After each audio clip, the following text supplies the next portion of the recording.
Yeah. I was going to wear a new button up that I had actually. Shannon found me one at Marshall's, $12.99 as usual. But it's just still kind of chilly and wet today. So it is, yeah. I hoodied it. The weather's a little weird. Yeah. It's going to be 70 degrees tomorrow. And then it's going to be 52 the day after. And it's like, of the next 14 days in the forecast, there's like 2 days without rain. So it's going to be just gross the next couple of weeks. Great. So, yay. Well. All right. How do we do this again? We just say things. Talk? Yeah. Okay. We say things and then realize that they're wrong later. And, that's right. Okay. And everything. And then people still listen. People watch Yeah. it. So watch us really half of them on television. Yeah. All right. Can't go wrong. Sounds like a plan. Yeah. You ready? Yes. Let's do it. Welcome, everybody, to episode number 124 of the Goulet Pencast, where fountain pens are still a thing. I am Brian Goulet. I am Drew Brown. And we're here from the Goulet... Sorry, your voice sounds so awesome. I just love that like low voice when you got the allergies. Yeah, I've got some issues going on right now, but yeah, we think it's allergies. We're going to roll with it. Allergies. Yeah. Yeah, I got this face things thing, happening. So, yeah. But I feel great. It'll sound a little different today. Yeah. Yeah, I'm a little jealous. I like that low, like, rumble kind of thing. Well, maybe I should sell some products. There you maybe, go. You know. I should finish the intro. Okay, we're here from Goulet Pens to deliver this casual and informal, tangential and extraneous, superfluous and extemporaneous fountain pen show, where we talk about what's going on at the Goulet Pen Company and in our fountain pen lives. In today's show, we're going to be talking about what we think are the most beautiful pens on the market today. Inks that we will shy away from because we don't like the name. Our most well-traveled pens, ones that have seen the globe, the best pens to use for calligraphy, because we're definitely experts on that, and eyedropper filling pens with metal threads, ? If we only talked about the things we were experts in, we wouldn't talk about anything at all. We'd be talking about video games and movies from the 80s and woodworking and cutting down trees. Oh, yeah. Thank goodness y'all listen to us anyway.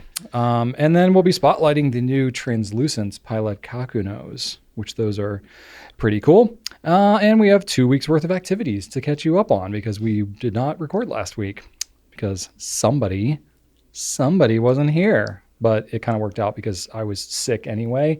So I had a sore throat and it would have been not so fun to be on the Pencast myself. So it kind of worked out. But anyway, that's what we got going on today. And we'll start it off with some feedback. All right. So this little bucket of feedback is from the Pencast that we had where Brian K dropped by for an interview. So you remember that way back when? Yeah. Rat3072 says, cool to hear Drew has continued his safety razor use. Amusing part to me is that my journey into safety razors directly led me into getting into fountain pens and guided me directly to Goulet pens specifically. Way back when just starting out, Goulet pens advertised on a wet shaving enthusiast forum I was a moderator on. That must have been Badger and Blade. I remember that. Right? We did not do a lot of paid advertising back in the day. No, we didn't. We even had a Badger and Blade. It was really like a sponsor. It was like I forget. We had a coupon code. Yeah. We had a Badger and Blade coupon code. That's right. I don't remember what it was, but it was something they typed in and anybody from that forum could get a discount on our website. I don't know if it was super creative. It might have been like Badger and Blade. Yeah, it might have been. 2014 or something. But that was a big deal. And I remember Noodlers actually made an ink for that forum too. It was 5 o'clock Shadow, I think. Yep. Yeah. Yep. So that was a nice callback. So, I guess I'm going to call you Rat. Thanks for sticking around so long because that was a long time ago. That was back in the garage days. That was a while ago, yeah. So really we appreciate you still sticking with us. That's kind of amazing. Yeah. So very cool. Beth G says, what's the best thing I got out of this podcast? Not the pen tips, not the new offerings at the store. It was one phrase, wear your happiness. I love that, and I hope I can incorporate it into my everyday life. Thank you, because I said that. Yes, I was going to say, that sounds like a Drew thing. Just get it out there. In fact, I'm a little more cynical. I happen to be wearing some of my happiness right now. Yes. Because nothing makes me happy. Choosing to be happy today. Like a Waffle House. Oh, indeed, yes. Just live it up. I had chicken fiesta for lunch, so where's your chicken fiesta shirt? I don't have one. I would wear that shirt. You know, you have been all about in the last like 365 days. You have been a Pollo Party man. That's kind of become like your default, like, It's always good. yeah, and it's nearby. And it's like 4 minutes away. Yeah. And they have a drive-through too. It was the first time I did the drive-through. But yeah, it's pretty Nice. quick. There we good. go. I mean, it's always there for me. That it is. And Max Van Bulgui, Okay. Max says, I prefer company updates at the beginning along with new stuff because it's time-sensitive news, whereas the rest of the Pencast is mostly perennial and I can jump into the months or years later. But thanks to the chapter headings on the YouTube videos, I can jump to whatever interests me. Awesome. So thank you. We did try that last week. Glad to hear it was received well by Max at least. But really all we were doing was trying to please Max. So we'll keep doing it this way because Max likes we it. nailed it. Yep. Now that is helpful to know because, I mean, no one part of the Pencast is overly burdensome, but it's all these little things that we do. And like making sure that we get the timestamps for each chapter and then format it and put it into the YouTube description. Like that is work and something like a conscious thing we have to do every time. So I'm really glad to hear that y'all skip around and we're referencing, especially because it's so long. Like I totally get it. So I'm glad that works out. Good feedback to hear. All right, I got some. This is from Laura RPH. Let's see here. Next Brian sticker in scuba gear in his cargo shorts, of course, doing a deep dive. Oh, that's appropriate. I really like that. Yeah, or in bunny ears going down a rabbit hole. You For do both some of us these that would be a things. top seller. I do both of these things. Yeah, I like the Brian and scuba gear, like because there's always that moment right before a deep dive where you start talking about it with that certain tone, and I know I'm like, oh god, You can tell. He's here we go. He's putting on the Yeah, flippers. he's putting on the Yep, scuba gear. That's right. That's pretty good. I've never been scuba diving. I've been snorkeling. Same. It seems like if I lived closer to water and if I was more of a water bug, scuba seems like something I would get into. Probably. It's like, whatever. It's adventurous. And there's some outdoors. tech involved. Yeah, there's gear. You can get into that. Yeah. Yeah, anything that's got gear, I can easily get into that. Yep. It's part of the appeal. I get it. That's cool. That's a neat idea. We'll think on that.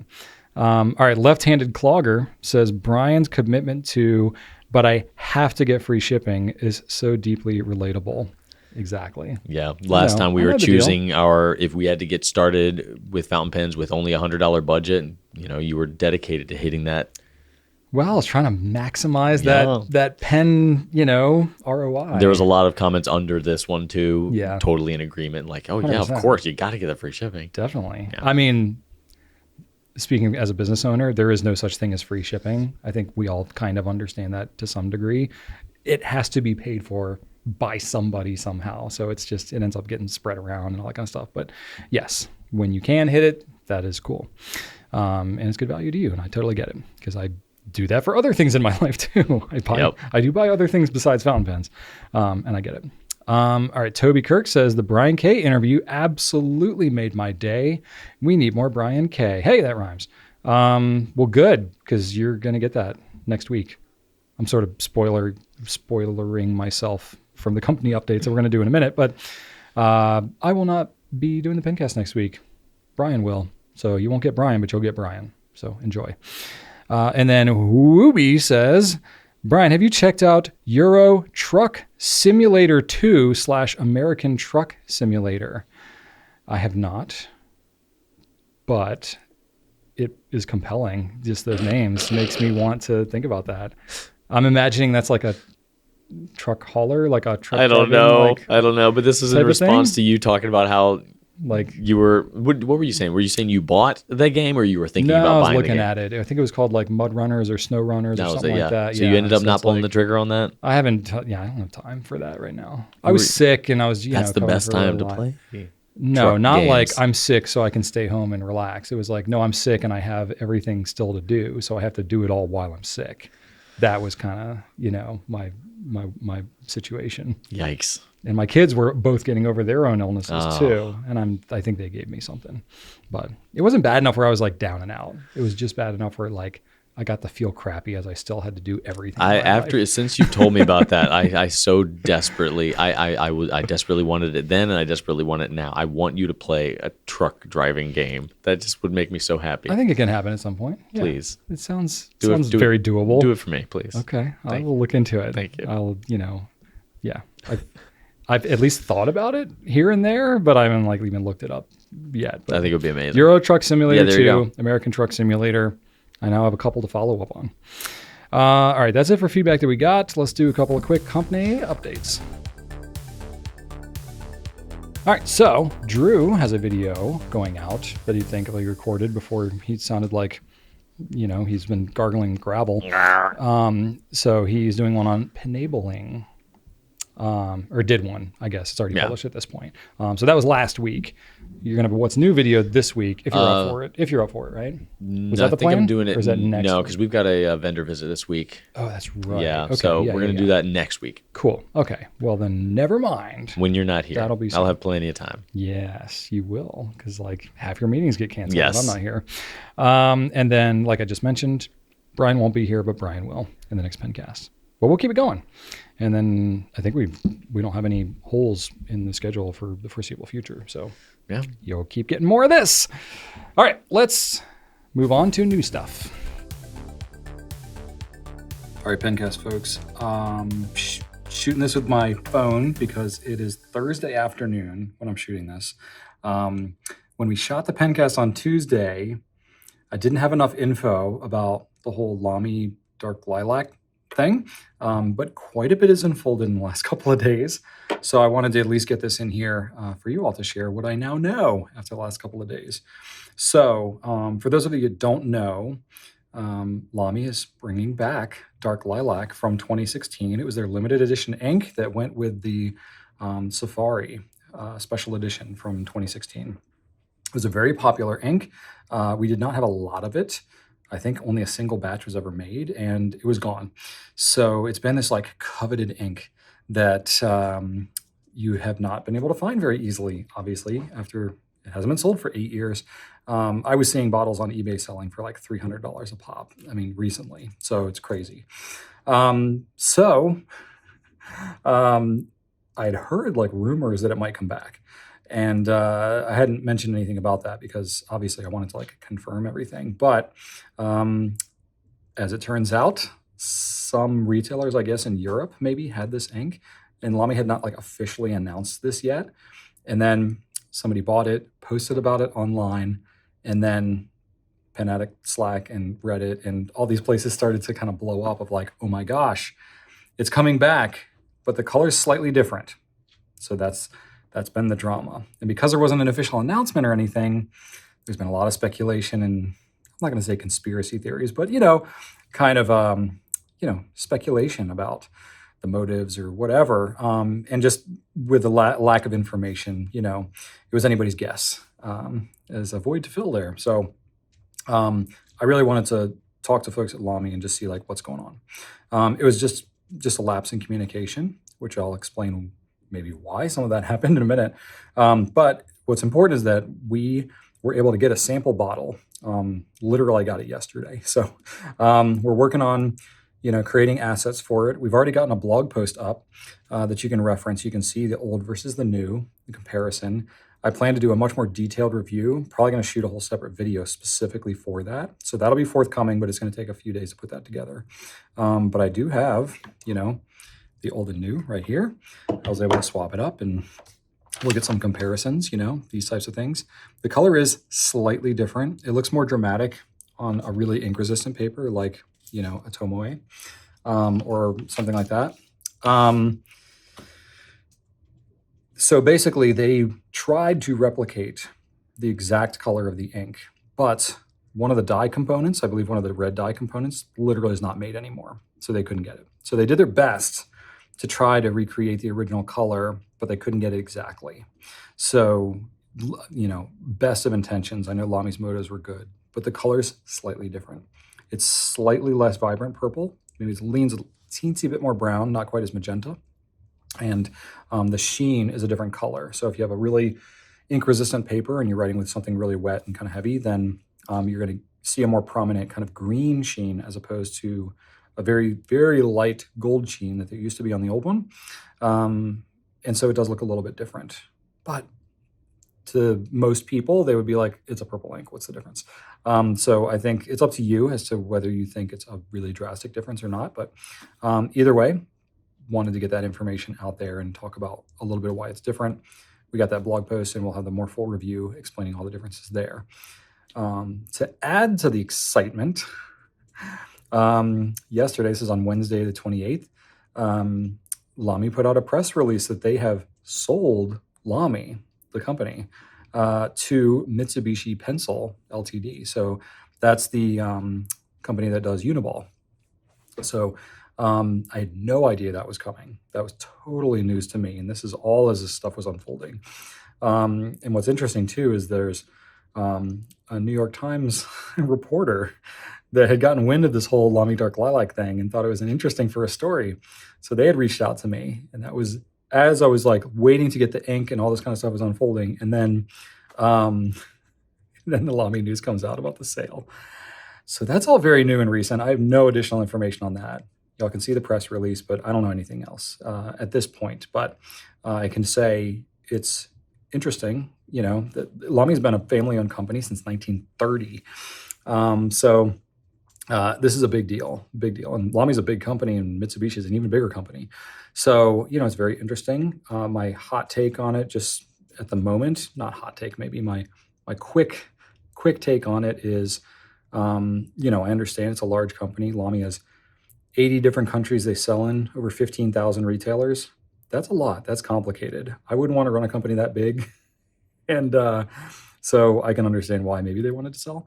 But what I can say, and I don't know any insights into it, but what I can say is that I've seen other companies sell to like private equity firms or, you know, just become a portfolio in some larger company.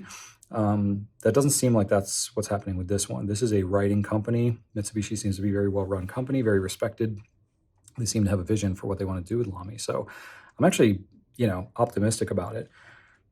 But who knows? You know, it's a big change. So, you know, obviously we'll see how that unfolds. I don't believe it's going to cause any immediate changes. You know, LAMY's got a roadmap for products for the year. I don't anticipate that any of that's going to change. So, you know, we'll update that as it unfolds. But that's the newsworthiness. It's not often we have like hot news to share in a pencast, but thought it's at least worth updating you all. And that's what I know at the moment. So, yeah, be on the lookout for that New York Times article. I don't know when it's going to publish, but it might already be out. But yeah, that should be fun. And, you know, hey, it's not often we get so much newsworthiness in the pen world. I guess there's no such thing as bad press, right? So if you are interested in getting any of the new Dark Lilac ink, we are going to be getting it in soon. I think it's in the US. It's just waiting to get to retailers. So I think we'll get it mid next week probably. So if you want it, go to gouletpens.com, check out the product page that we have there, and you can sign up for email notification, and then you can know exactly when we get it in. Yeah, do that. We'll have a link down in the in the description of the video here, and you can learn more there. All right. I have some Sailor Pro Gears to talk about. This is their smoothie collection. So these are the mid-size Pro Gears, the slightly larger ones, not King of Pens, but the ones right in the middle there with the 21K nibs. 5 different colors. There's Passion Fruit, Cantaloupe, Ocean Water, Blue Moon, and Wild Berry. So these are like mildly translucent, all sort of not pastel-y kind of colors. Yeah, they're lighter. I wouldn't exactly call them like vibrant, but no, but they're colorful, and they definitely match the names. They're fun. Yeah, they are fun. Cantaloupe especially, like I loved cantaloupe as a kid. I think that was my favorite fruit growing up was cantaloupe. Cantaloupe is one of the few things I just do not like. Really? No. Cantaloupe, avocado, cottage cheese, won't touch them. Cottage cheese is kind of gross. Yeah. Like, I mean, more power to you if you like it. It's pretty healthy, but I just don't like it at all. No, and I haven't tried cottage cheese very often, but I continuously try guacamole. And if someone's like, oh my God, you got to try this cantaloupe, I'll try it. I'm like, no, that's always bad. Really? No. That's so surprising. It's so like squishy and slimy, and it doesn't have a lot of flavor. I don't see the appeal. The flavor is a little more subtle. It's like all the flavor comes from the additives. I just don't understand why. I never had anything in cantaloupe. Oh, sorry. I'm talking about guacamole now. Sorry. Oh, guacamole. Oh, no. Yeah, guacamole. Yeah, avocado has no flavor. Yeah, I'm like, I don't see the appeal. But like cantaloupe, I'm like, it kind of just tastes like lame watermelon. It's different than watermelon. It's got a different texture to it. It is way more dense, obviously, yeah. And it's like, it's a kind of fruit that you like. It's kind of like watermelons. You can't just like have a little bit of it. You got to get the a whole big thing, and you got to cut it up, and it's kind of an ordeal. Yeah, and one of the reasons I don't like it is whenever you have like, okay, you're at a restaurant and it comes with like some mixed fruit or something like that. It's like a filler fruit. Yes, exactly. Yeah, exactly. Honeydew. A lot of people throw shade at honeydew because it's like when you get a fruit salad kind of a thing, it's like half honeydew. It's filler. Like if you tell me I'm getting a fruit bowl, I'm like, oh, strawberries, blueberries, berries, But then you get into giant like Rubik's Cube size, blocks of melon. I'm like, come on now. You tell me I'm getting a fruit bowl and you give me a tiny bowl with like, cubes in it and like a strawberry. Yeah. Shameful. Yeah. It feels like the berries are always, well, they're more expensive. I think that's why. Yeah. They always get the shaft. I don't like being duped. Yeah. We bought a honeydew this weekend and Ellie asked me to cut it up. I think I got a couple of pieces of it. And then by the following morning, she had eaten the entire thing. That girl can destroy some fruit. Just destroys it. She would probably eat nothing but fruit if we let her. But anyway, she likes veggies too. Anyway, this is not why you're here, but well, we stayed mildly on topic. Yeah. We're talking about fruit, right? Well, we don't have a lot of new stuff, so yeah. Well, we'll just keep talking about this. Anyway, $312 for those. Full range of nib sizes on there. Y'all know the Pro Gear probably at this point. Just more colors of them. They look kind of cool, so go check those out. What do you got, Drew? I've got a new Visconti, Brian. A new limited edition Visconti, one of the big boys. Okay. So this is their Year of the Dragon. So it is a major release, not a run-of-the-mill Visconti here. It's going to be selling for $4,796. So definitely an investment there. Yeah, somebody's pocket. I don't know. It's a pretty big pocket. It is covered in sterling silver, plated with gold, with a lot of colored enamel over it. Very detailed presentation. We'll throw up an image so you can check that out. It's a very, very in-depth design. It's a very subtle pen. Subtle. Exactly. That's what that's the word I was looking for. Yes. So you do have an in-house 18-karat gold nib made by Visconti, and it has the double reservoir power filler, but it has a threaded cap, which is something that is more common with these limited edition Viscontis. They usually don't have the hook safe lock. They usually go with the threads, and it's limited to 224 pieces worldwide. Interesting. It's an interesting number, 224. Yeah. They usually like their 8s. They usually end things on 8s. Yeah, maybe it was a Year of the Dragon thing. I don't know. I don't know. Going to the far other side of the budgetary spectrum, we're looking at the Retro 51 Tornado Rollerball Dog and Cat Rescue version 5. So they've had 5 dog and cat rescue pens, the proceeds of which go to help like literally the dog and cat rescue efforts. So those are going to be $56.50. The Tornado Rollerball is familiar, tried and true. If you've tried one, you've tried them all, but the designs are really what keep us coming back to these Retro 51 pens. And the dog and cat designs are fun, whimsical, classic. You can't get enough dogs, can't get enough cats. They are covered in multiple breeds, colors, and assorted shapes and sizes of cats and dogs, or both if you want it. If you are both a dog and a cat person, you got one of each if you want it. So those are available now. And they got some rickshaw sleeves to go along with it. They do have matching rickshaw sleeves for $21 a pop if they can stay in stock. Right now, we only have the dog. We are all out of the cat as we are recording this. Yes. So, but it exists. It does exist. It is a thing. Yeah. And it's like the shorter ones too, because they fit the retros. Most of the other rickshaw single pen sleeves that we carry are more full length, but like the rollerballs, they're shorter. They don't have, so they are slightly shorter. So just be aware of that. If you're not for fountain pens. Oh, I just like the cat. Retro rollerballs. I mean, you can put a fountain pen in it. Yeah, it might just they're actually pretty stick great. out a little bit. Yeah. They're actually pretty great for smaller fountain pens. I have That's true. I have That's a true. 2 Good for pocket pens. I have a 2 rickshaw retro case, and I have my Pilot Stargazer and my E95S in there. Oh, that's perfect. It is perfect size for that. Yeah. Very cool. All right. There's definitely a lot of new stuff, so be sure to check out our new arrivals on Goulet Pens, as well as coming soon. We have committed to a lot of things. Our project management software that we manage all of our new products in is rather robust. So there's a lot of new things coming this year. But yeah, definitely it's this time last year, it was like, okay, wow, there's not much, but it's very different this year. It is very different this year. Hope y'all are enjoying all the things that are coming out. All right. So I think it's time for Q&A. Yes. All right. Number 1, Let's do it. Q for U to A Okay. is from Bullheaded Giovanni. And Giovanni says, what do you think are the most beautiful fountain pens on the market? On the market, Brian. Wow. So I read that as currently Me available. being the indecisive pen person that I am, just literally of all pens that are currently made. It appears that you have fewer than 20 here. And so I'll give you. I did have to, I pared down my list. Wow. And I had to cut myself off. I'm proud of you. It's not a full page. It's not, but there's still plenty. And I found out I have very bougie tastes. Didn't intend that to happen. It doesn't start bougie, but it gets there real quick. There real quick. Yes, it does. Yeah. And actually I added, I'll explain it as I go through my list. Yes. So truthfully honest, we have enough just to keep our heads around here with the stuff we carry. I'm sure there are other beautiful pens elsewhere that we don't carry. I just didn't have any that came to mind. And as I started building out my list of pens I was already familiar with, the list was so robust anyway, I was like, I don't need to go. So this is all Goulet stuff that we carry. So just, be aware of that. I'm sure there are other beautiful pens out there that we don't carry. Feel free to leave them in the comments and, we can take a look at them and stuff like that, just to be aware. Please, yes. We like pretty pens. Because, this is the kind of question that's like, it's great for us to answer, but it's obviously entirely subjective.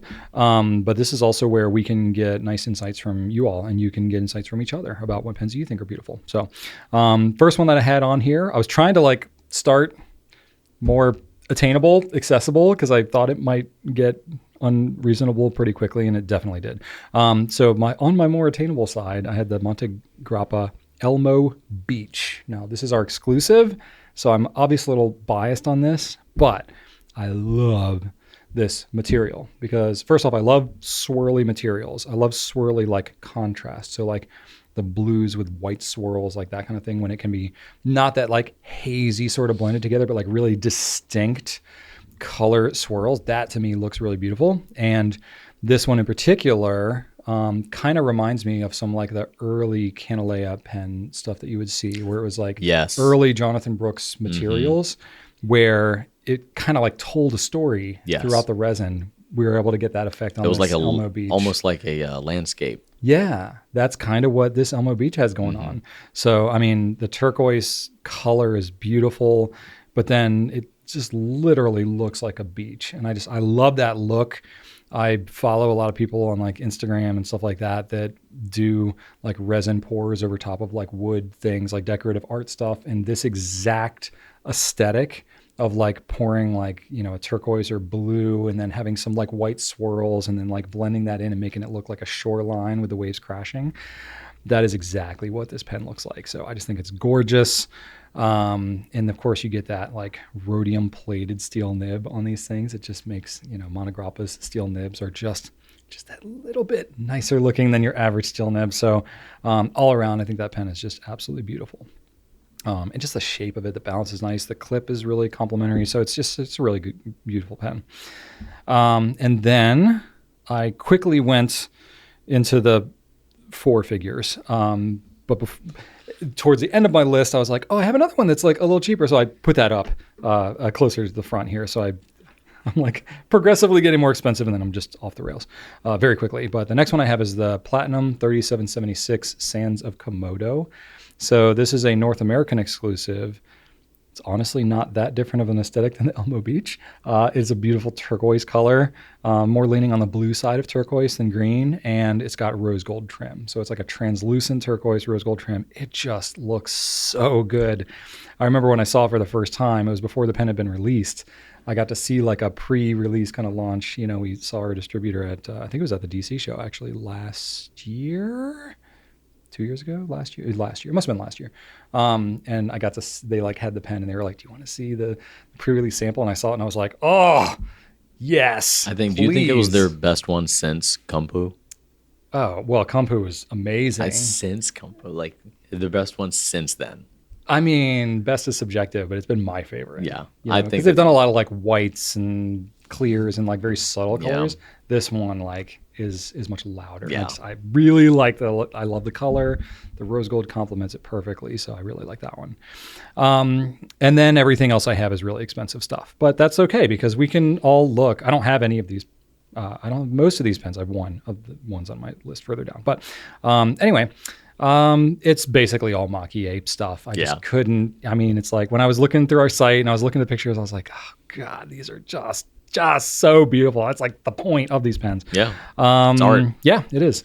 So I had the Sailor King of Pens, Toro to Geku, so the tiger in the moonlight. You know, I don't have like a specific affinity towards tigers. I think they're cool. You know, they got a vibe about them. So it's a little less of like, oh, I love the tigers, but it's like, for me, I mean, I'm really a sucker for anything blue, and especially like blue Mach-E. You just don't see it as often, especially from Sailor. So it's like when you're seeing the like water, because it's, you know, in the moonlight, but it's like kind of like a water scene that these tigers are near like the edge of a watery situation. It just looks really, really stunning, and it gets kind of that swirly kind of look. I don't know. I just love it. Love the aesthetic of it. And so I think that one is really cool, but it's a lot of money. I forget how much, but whatever. Just go look at it. It's a cool looking pen. The Tachiya Miyabi Bunbori Cherry Blossoms. I love cherry blossoms. Rachel loves cherry blossoms. It's kind of like our, you know, it's a joint love thing that we have. It just looks stunning. It's like that like black urushi with like just the slightest like hint of red. I'll have to look that one up. I don't have that in my brain. Yeah, I had links to it here, so I could just like kind of show you real quick. So it's that one. Yeah. Oh yes. So it's got, you know, the I mean it's rodden, but it's stunning. It's like they cut out the shell to be basically like the shape of cherry blossom, you know, flowers. And then it's got some like sprinkled kind of rodden, but it's, you know, you get these really distinct cherry blossom flowers. You usually see like multicolored rodden, and not like, you don't see is like, more here's one unit of pink ramen, I don't one know if unit this is of blue. Yeah, it might be mother of pearl instead of abalone shell. It's I don't still know if beautiful. It says specifically what is used. I don't think it does. It just says inlaid rodden. But to me, it looks more like a mother of pearl, like more of a consistent look. I just don't know how they have a specific color like that. That's they have to like find pieces of shell that, you know, that match each other to get that. So it's like, it's just, the craftsmanship is superb. Honestly, like $2,000, for under $2,000 though, I know that's kind of a great deal. And I love this effect with rodden when they're like, there's like a, not like an ombre effect, but like it's really dense, like at the end of the cap, and then it like kind of dissipates as it goes down the pen. Yeah. It's got that going on both ends. I'm a kind of sucker for that. So I don't know. It just looks really rad. I like that pen. I think it's beautiful. And then I have, continuing on, the Namiki Emperor Mach-E, Rakucho Birds and Weeping Cherry Blossom. So again, kind of a sucker for the cherry blossoms. Interesting.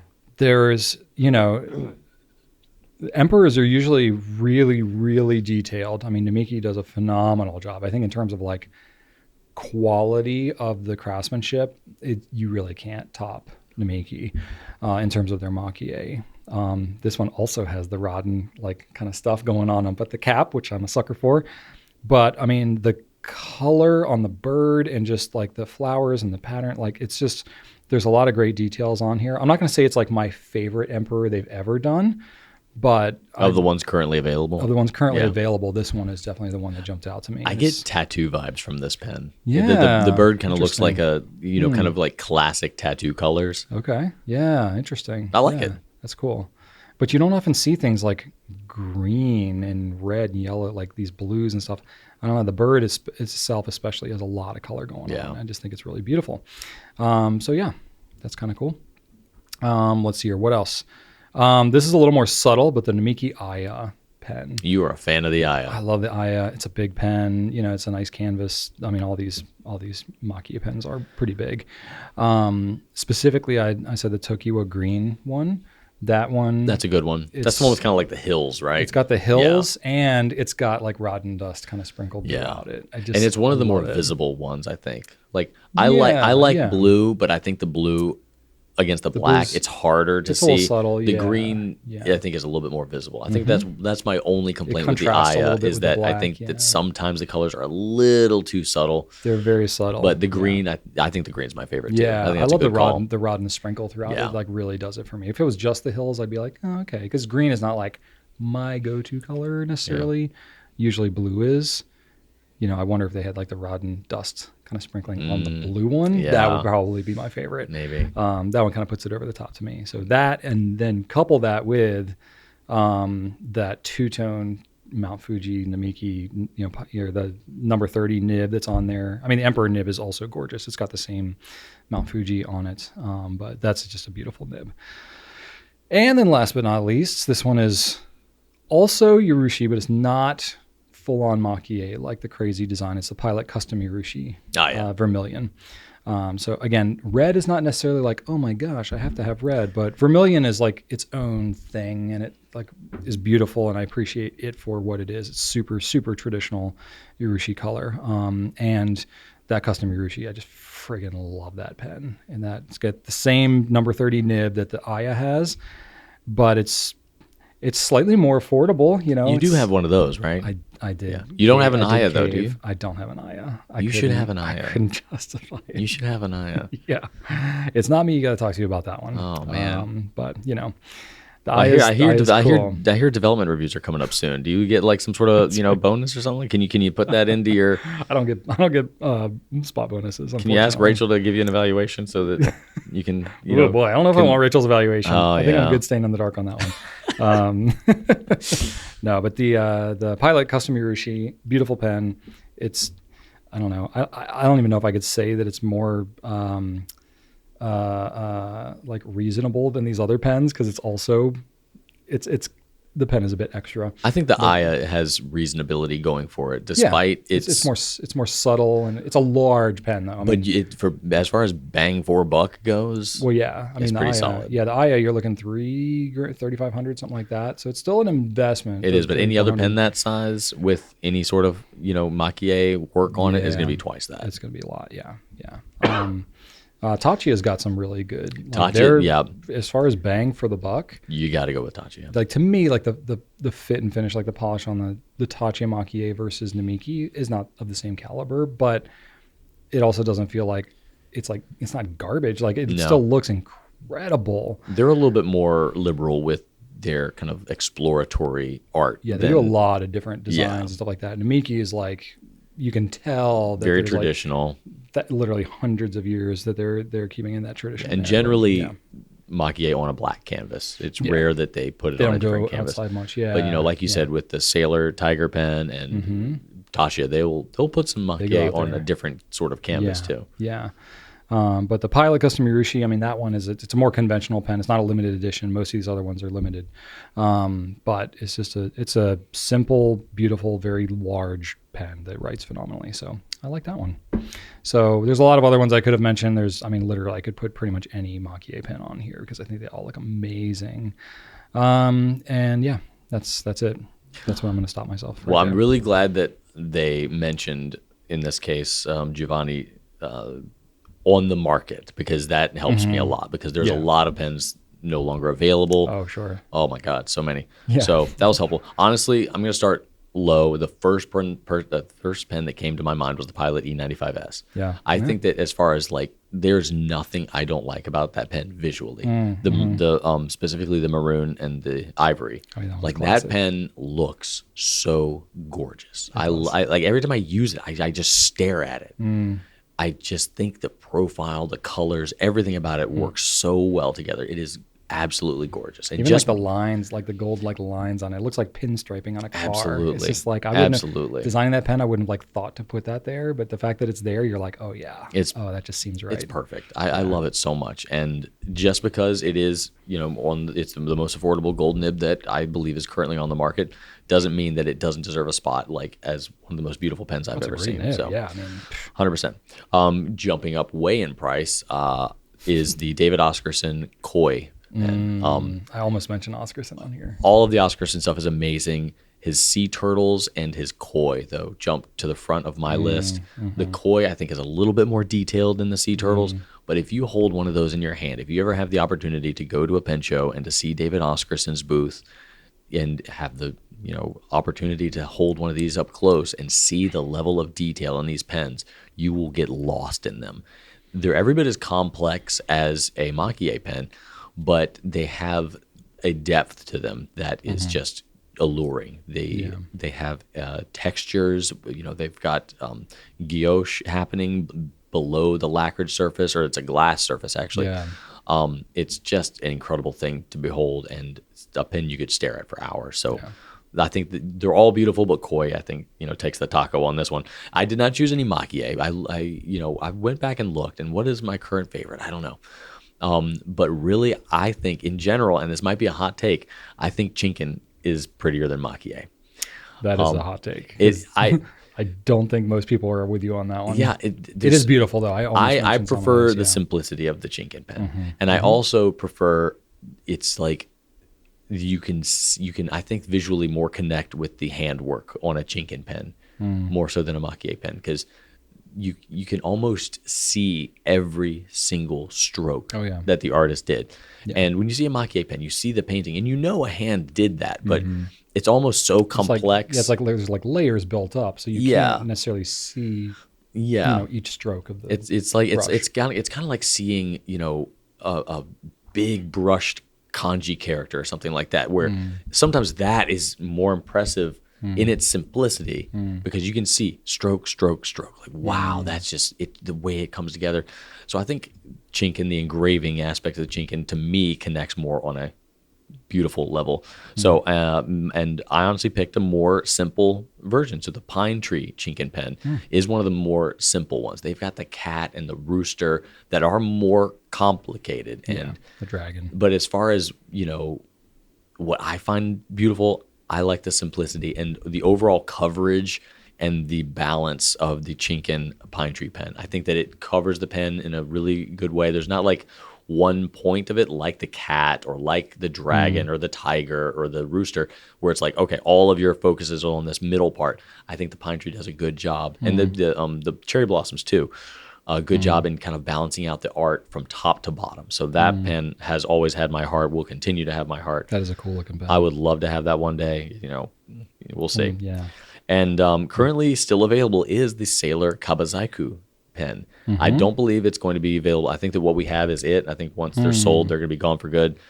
But holding this pen in hand, it has a very thin wood wrap. So it's like shaved wood, and then they wrap the wood around a brass barrel. So it's not a wooden pen per se. Yeah, it's like made from like the bark. So it's like, it's not I've never seen another wood pen that looks like this. No, exactly. Yeah. But it's got gold hardware, which just marries up beautifully with the brown wood, and it's got lacquer above the wood too. So it's a as far as a pen that incorporates wood, it's probably the most stable version you could ever possibly get in incorporating a wood into a fountain pen. And I find it to be stunning. Every single one of them is uniquely different. Yeah. So I find that pen to be just beautiful. That's cool. And honestly, $472, that's a pretty darn good price. I'm amazed that this pen didn't fly off the shelves. I'm also amazed that I haven't bought one yet, but like you said, we don't have to own all these. It's just the ones you think are beautiful. So that's my list. Very cool. It's a solid list. I support that. Yeah, I almost mentioned Oscarson too, but I was like, I gotta cut it off. I'm already in the stratosphere. Cool. If y'all have opinions too, let us know what you thought of anything we mentioned, and then if you have your own, obviously, that'd be great to hear too, because there are many beautiful pens out there. It's definitely part of what we get to enjoy in this fountain pen hobby, is just the pens themselves as works of art. All right, I got a question for you, Drew. Okay. All right, this is from SN11. Are there any inks that you don't buy because of their name, or any inks that you buy only because of their name instead of another of the same color and maybe some similar properties? I noticed Iced Cookies is a wonderful ink, but I've been avoiding it because of the name. Ever happened something similar to you? So, yes. I'm sure this has happened to you. Yes. Yeah, definitely. I know that you're not this type of person. Like, I'm less impacted, but I get it. I totally care. Yeah. I'm a total sucker for names. Yeah. Yeah. So the first thing that comes to mind, inks that I avoid, Sailor Ink Studio. I'm sorry. Come on. I can't. Just the numbers. I can't connect with it. Exactly. Yeah. Like remembering numbers. I don't know the phone number or the address to this building. What? Yes. We've been here 6.5 years. Yes. The phone number hasn't changed. No. Ever, actually. We've had the same phone number for 13 and a half years. Is it 389? 804 368 36. God, see? So 0482. nope. Nope. See, I'm getting that confused with my wife's number now. I don't know. No, I don't. Numbers in my brain. I used to manage the customer care team who If I answered these phones. If I ever need to write a return address on an envelope of a letter that I'm sending, I go to our website, scroll to the bottom, contact us. Wow. Is it 1590? Yeah. All right, great. Okay. Yeah. 23228. Yeah. Okay. Yeah. All right. It's in there. All right. It's in there. But I still look it up every time. Well, I mean, yeah. I still You look it wanna, up every time. Verify that you got it right. If you, I look it up every time. I struggle so much to comprehend numbers, and they just don't stay in there. So for me, Sailor Ink Studio having 100 different inks, all named just numbers, that kills me. It's like, no, like there's not. Now I will say there are a few inks in there that are unique enough for me to stick it out and to love them anyway. And of those, I gave them new names. So Sailor 224 is Thunder Fluff, Sailor 123 is Rain Fluff, and Sailor 173 is Oink. So because it's an orange and pink. So orange and pink combined makes Oink. So that I've done because they deserve it. Those colors are unique. You can't find them elsewhere, kind of, unless you're looking at Neko Yanagi or whatever. But anyway, they're worth the name. Everything else, though, I'm sorry. They're not unique enough for me to pay attention to them. I can find another ink of similar hue somewhere else with a more easily recognizable name. Literally, what the question was is like, is there any that you buy, something similar because it's got a different name? 100%. 100%. Now, on the other side, I will also avoid inks that have long names because when I'm just doodling, if I just wanted to write something, like I just right here, I was just like bored and I wrote down, I don't know the name of this ink. I wrote Diamine Noel. And I just write that. If I don't have anything to write, I write the name of the ink. I write it down to, so I'm not going to write down Amethyst de L'Oral. Don't want to do it. I don't know. I'm pretty sure I know how to spell it, but I don't want to. Yeah. I'm not going to do it. I'm not going to write. I'm not going to write down Monbato's hat. I don't want to deal with it. That one doesn't roll off the tongue very smoothly. Not going to deal with it. So it's funny because that is like one of our most popular colors. It's a nice color, but there's other purples out there. Yeah. So no, I will definitely avoid long. If it's more than 2 words, no, get out of here with that. I ain't got time for you. There are plenty of inks out there that I can remember. Okay, how do you feel about something like iced cookies? Because iced cookies is a nice color, but it has nothing to do with iced cookies. Like it's like a blue color, isn't it? So how do you feel about ones that don't necessarily have like long or offensive names, but it just like doesn't relate or match the color? I don't care at all. Really? No. In fact, I thought you'd been picky about that. Nah, I'm picky about other random things that don't matter. Fair enough. So Robert Oster has Thunderstorm and Summer Storm. Okay. I like those names so much. I would write with them regardless of what the color was. Whatever the color. Yeah, it could be really? puce, and I would be writing with it. I don't even care. I want to write Thunderstorm, Summer Storm. Like I was just telling you yesterday how much I love daytime rain. Yeah, because it was like raining, but the sun was still out, and I was like, that's so crazy. Summer Storm to me, it puts that in my head, and I love that. I love like warm, bright rain. I had something about it. So Summer Storm, I don't care. Luckily, they're both amazing colors. Yeah. So I'm thankful for that. But I would use them anyway. If I would they be right. were. Exactly. Yeah. Exactly. Interesting. And then I used to love writing dark matter when I was using Noodler's dark matter back in the day. That was a fun one to write. So sometimes I will, if it's got a cool name, I'll come and check it out. Go and do it. Yeah. Okay. Fair enough. See what's going on there. Yeah. But yeah, names definitely do matter for me. They can't be too long. They gotta sound cool, or the color needs to be banging for me to put up with a nonsensical name. Sailor. Yeah. Do you have any that you keep in your regular rotation that you'll use despite its long or non-preferential name, in your opinion? Does anything come to mind? No, nothing comes to mind. I think about no. I generally like 2 words or less. There's probably one out there that makes an exception, but I can't think of one. And honestly, I don't ink up a lot of repeats. I really don't. Yeah? No. Yeah, because you're always changing out samples and stuff. There's a couple mainstays like Winter Spice. I'm always I usually go back to that well at some point, but No, I like to jump around. In fact, I think it's time for a thunderstorm. Haven't done that one in a while. That one might need to make a comeback. Yeah, got a couple of rainy weeks coming up here. It'd be very appropriate. Yes. What about you? Yeah, for me, it doesn't matter quite as much. My preferences are maybe a little different than yours. Maybe. I definitely, from the early days of Goulet Pens, if y'all remember, we used to write handwritten thank you notes on every single order. Back when we like printed out the orders, and then we went to doing cards. So there was a lot, probably like even still today, the majority of my fountain pen writing experience was probably writing thank you notes on orders, because we did, so many tens of thousands of those. I'm not even joking, over the years. So there was definitely a time where I'd be like, Noodler's Blue. I'd be like, yes, Noodler's Blue was good. PR Red, or, whatever. It's like anything I could abbreviate was great. Robert Oster would be RO. It made me so sad because we couldn't use Roshizuku because nobody wanted to write that out. Oh, I just wrote Pilot. We do Pilot Iro sometimes. Yeah. But even still, Konpeki, that one's pretty short. I love writing Yamabudo. Big Y, that's a good one. big B. Oh yeah. I loved writing Diamine Marine. That's a fun one, yeah. Because you got the big swirl with the D. See, I'm a little jealous. You got Drew. You got that D. That's I know. Like such a great. I'm just. I got a B. B is like a. B is not a. Oh, I like. I don't like B's. I like a big B. I got D squiggle, C squiggle, B squiggle. I'm like, that's it.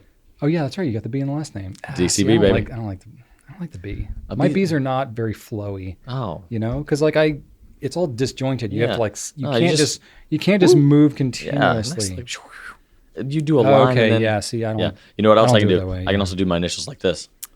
Boom. One line. Oh, three bumps. Okay, that's a lot happening right there. It's not. It's one line and 3 bumps. Okay. It's simplicity, but it's a vertical initial. Okay. I'm swanky like that. There you go. Yeah, there I go. Mine don't gel so well. B, C, and G.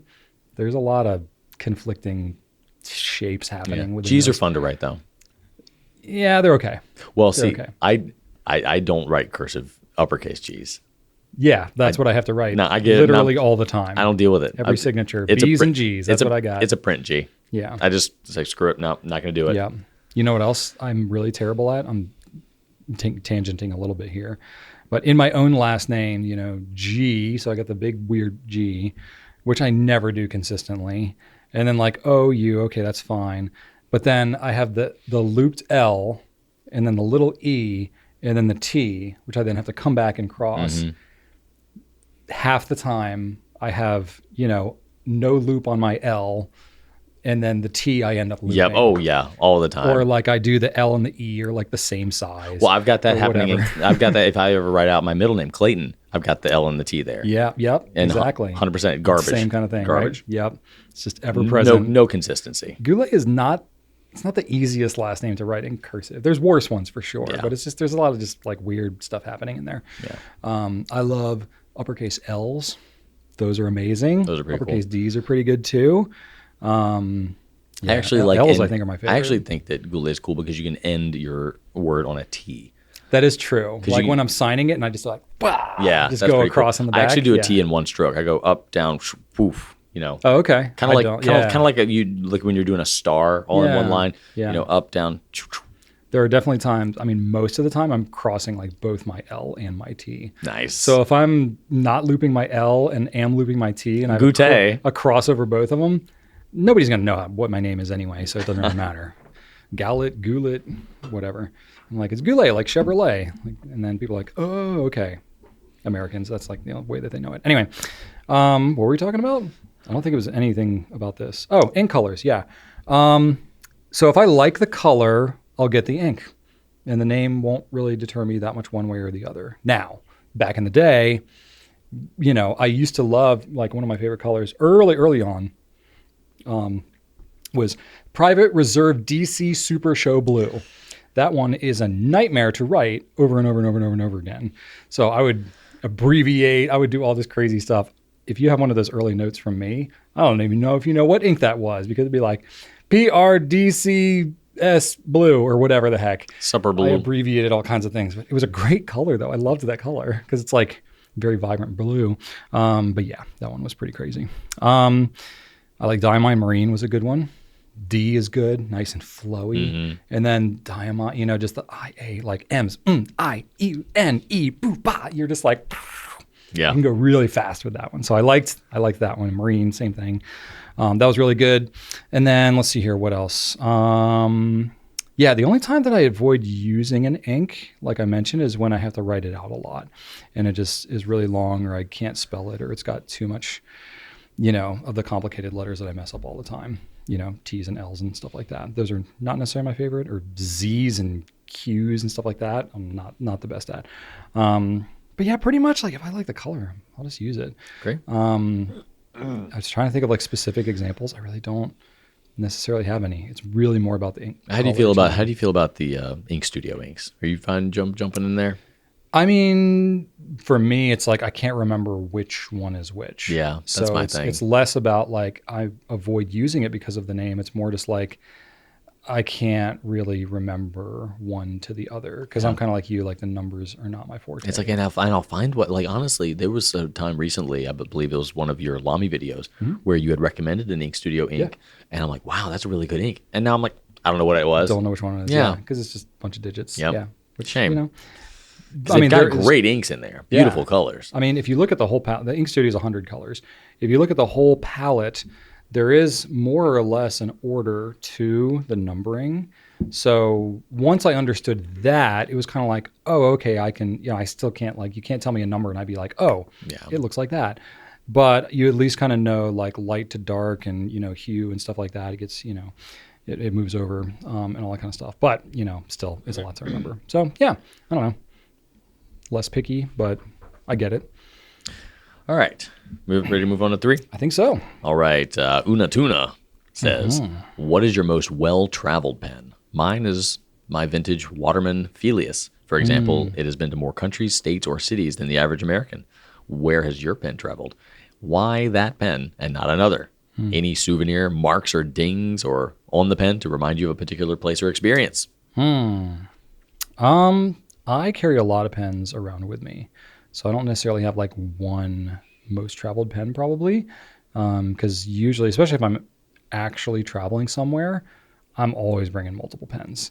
And I usually have like one or two kind of mainstays, and then I'll have some other ones that I'll kind of rotate out. If I want to have like different colors in them or different nib sizes and stuff like that. I don't have like the same pens that I will bring everywhere. But even right now, like I think I've talked about this before, I have a bunch of pens that I need to clean out. And you might have mentioned that a few times. My life gets a little crazy. So sometimes I never know. Whenever I'm at work, I'm like, I don't have time to do this right now. I'll clean my pens when I get home. And then I get home and home life is insane. And I'm like, I don't have time to deal with this right now. I'll clean my pens at work. And then what I end up doing is I end up carrying around like 40 pens in my backpack for weeks, which is exactly what I've been doing now. My backpack weighs probably twice as much as it should because I have a bunch of pens that I intend to clean out in like 2 different cases in my thing. So, I don't know. They're all getting pretty well traveled right now. So, but in terms of like actually traveling, like, business trips or international. Can I take a guess? Like sure. Because you always say that you like to have an eco for the sloshing and to show people how fountain pens work. I usually carry an eco. Is that one of the mainstays? Or a 580. That's one of the ones that I'll rotate out quite a bit. And I'm not always bringing the same one. Oh, okay. So that I kind of didn't, I'll pretty much anywhere I travel, I'll have a TWSBI of some kind, but it's not always the same one. So I interpreted this question more as like the same single pen, that like gets some like wear and tear and gets your Homo sapiens has to be on there, right? The Homo sapiens is that on has there. some wear and tear. That one's got some wear and tear. Like eventually that clip is going to be all bronze. I like pocket carried that pen for 4 straight years. Yeah. So that one like really did literally travel with me pretty much. So is that shiny now or does it still look bad? Oh no. I've never polished the bronze. So no. I mean, I'm talking about the lava. Like, it's definitely got a little bit of shine to it. Yeah. So anything like that's got kind of a matte finish, you can get that matte finish back because it's like just your hand oils and just the friction over time will kind of shine up any matte finish. That's always something that can happen. Yeah, those are the only 2 I could think of. Yeah, but I've I don't know, pens like that can get a little patina on them. Like that bronze. I never want to polish it No, because it's like, no. that's part of its story. Like that's what makes it what it is. So that one definitely has like it's not like full on wear and tear. I don't have like, oh, I remember dropping it on XYZ. It's just like naturally just some break in wear and tear. But that one was before, that was when they were Visconti's lacquering on their clip. That's before they did the enamel clip on some of the higher end, like limited edition stuffs at that time, but now they're doing it on like all the Homo sapiens. But those were like the lacquer pooling area was more recessed, I think. The one you have, it was one I have is just a straight up piece of metal with like the logos like stamped onto it basically. Yeah. And like most of that's chipped off over time. You know, just with wear and tear. And so use. I mean, credit to the Homo sapiens for durability. Like, I mean, I kind of like, I mean, that's about the only real wear and tear on that thing, other than, you know, just like the hand, you know, oil, whatever smoothness that's happened with the matte finish. But I don't know. I really like it. I even like that like aged logos kind of half falling off the clip kind of a thing. Yeah. I always know like, you're Homo sapiens. I've earned it. It's kind of like when you have like a pair of jeans that are like kind of ripped and dirty and all that. And it's like, and you know, you didn't like buy it like that for fashion, but like you have worn in those jeans. It's that same kind of thing. Like this is traveled with me. It's lived life with me. Got that going on with the Homo sapiens, which is cool. Another one that I have is my traveler's pen, which I actually am carrying on my person right now. Again. I see that on you almost every day. Well, it's just such an easy pen to just have in my pocket. It never feels like anything. It doesn't feel like I'm carrying a pen around in my pocket. And it's like right next to your knife every day, and it does not look bad at all. Well, I used to, so it does have some scratches and stuff on the side because I used to keep my pocket knife all the way to the outside of my pocket, and then I kept the pen next to it, so the blade was like coming into contact with the pen.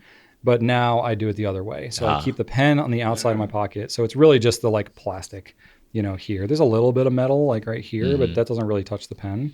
So you know, it's in my pocket, and the pen's short enough where it's not even going down to like where my keys are and stuff like that. And it's all brass anyway, so it's like there's really nothing to hurt it. The clip is, I mean, I've had this pen for, when did we start carrying Travelers? I think I got it like almost immediately. More than 5 years. Oh, it's been close to 10. Yeah, closer to 10 years probably at this point. And I've carried this for, you know, a good portion of those. Yeah, and I don't think it's I've the ever... infamous carport pen. Yep. I have dismantled a carport in 95 degree heat in my cargo shorts with this pen in my pocket. I've sent it through the wash before. I've done a number of outdoor projects with this thing in there because, again, I don't like think about it that much. I don't like, you know, it's not like I'm like, oh, I got to make sure to take my pen out of my pocket. I'm like, whatever. It's just going to do its thing. So that one I've carried with me quite a bit. And then the other one is my LAMY 2000, which is maybe not a surprise.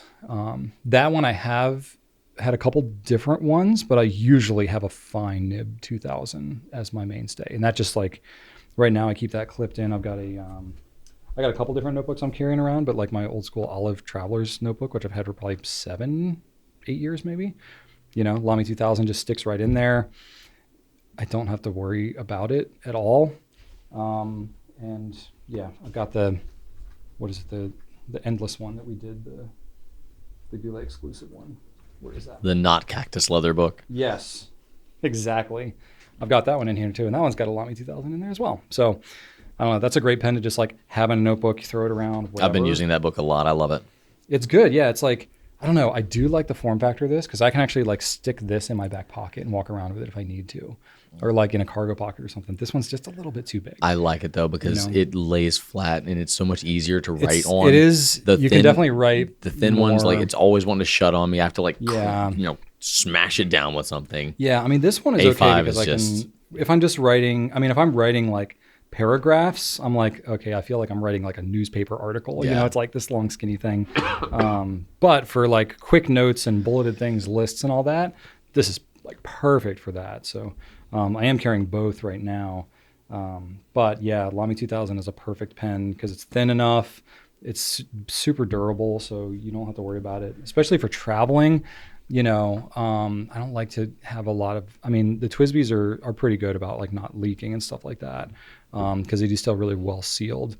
But the LAMY 2000, it's got a good enough ink capacity to be able to like travel and use at a conference or something. it's not like I'm inking it back up all the time. But then, it's not such a big ink capacity that I got to worry about like burping and leaking and like that kind of stuff. And it's got the hooded nib. It always stays wet and ready to go. Yeah. And it's like the LAMY 2000 and the TWSBIs for that matter.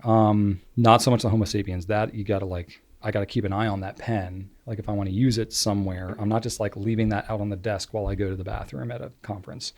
LAMY 2000, I don't feel like somebody's going to snipe that off my desk because it looks like such a fancy pen. Yeah. I'll still like sort of keep an eye on it. It's unassuming. Yeah, it's understated, so that is also kind of nice. Like a really nice pen, but it's also not so fancy that you got to worry about it too much.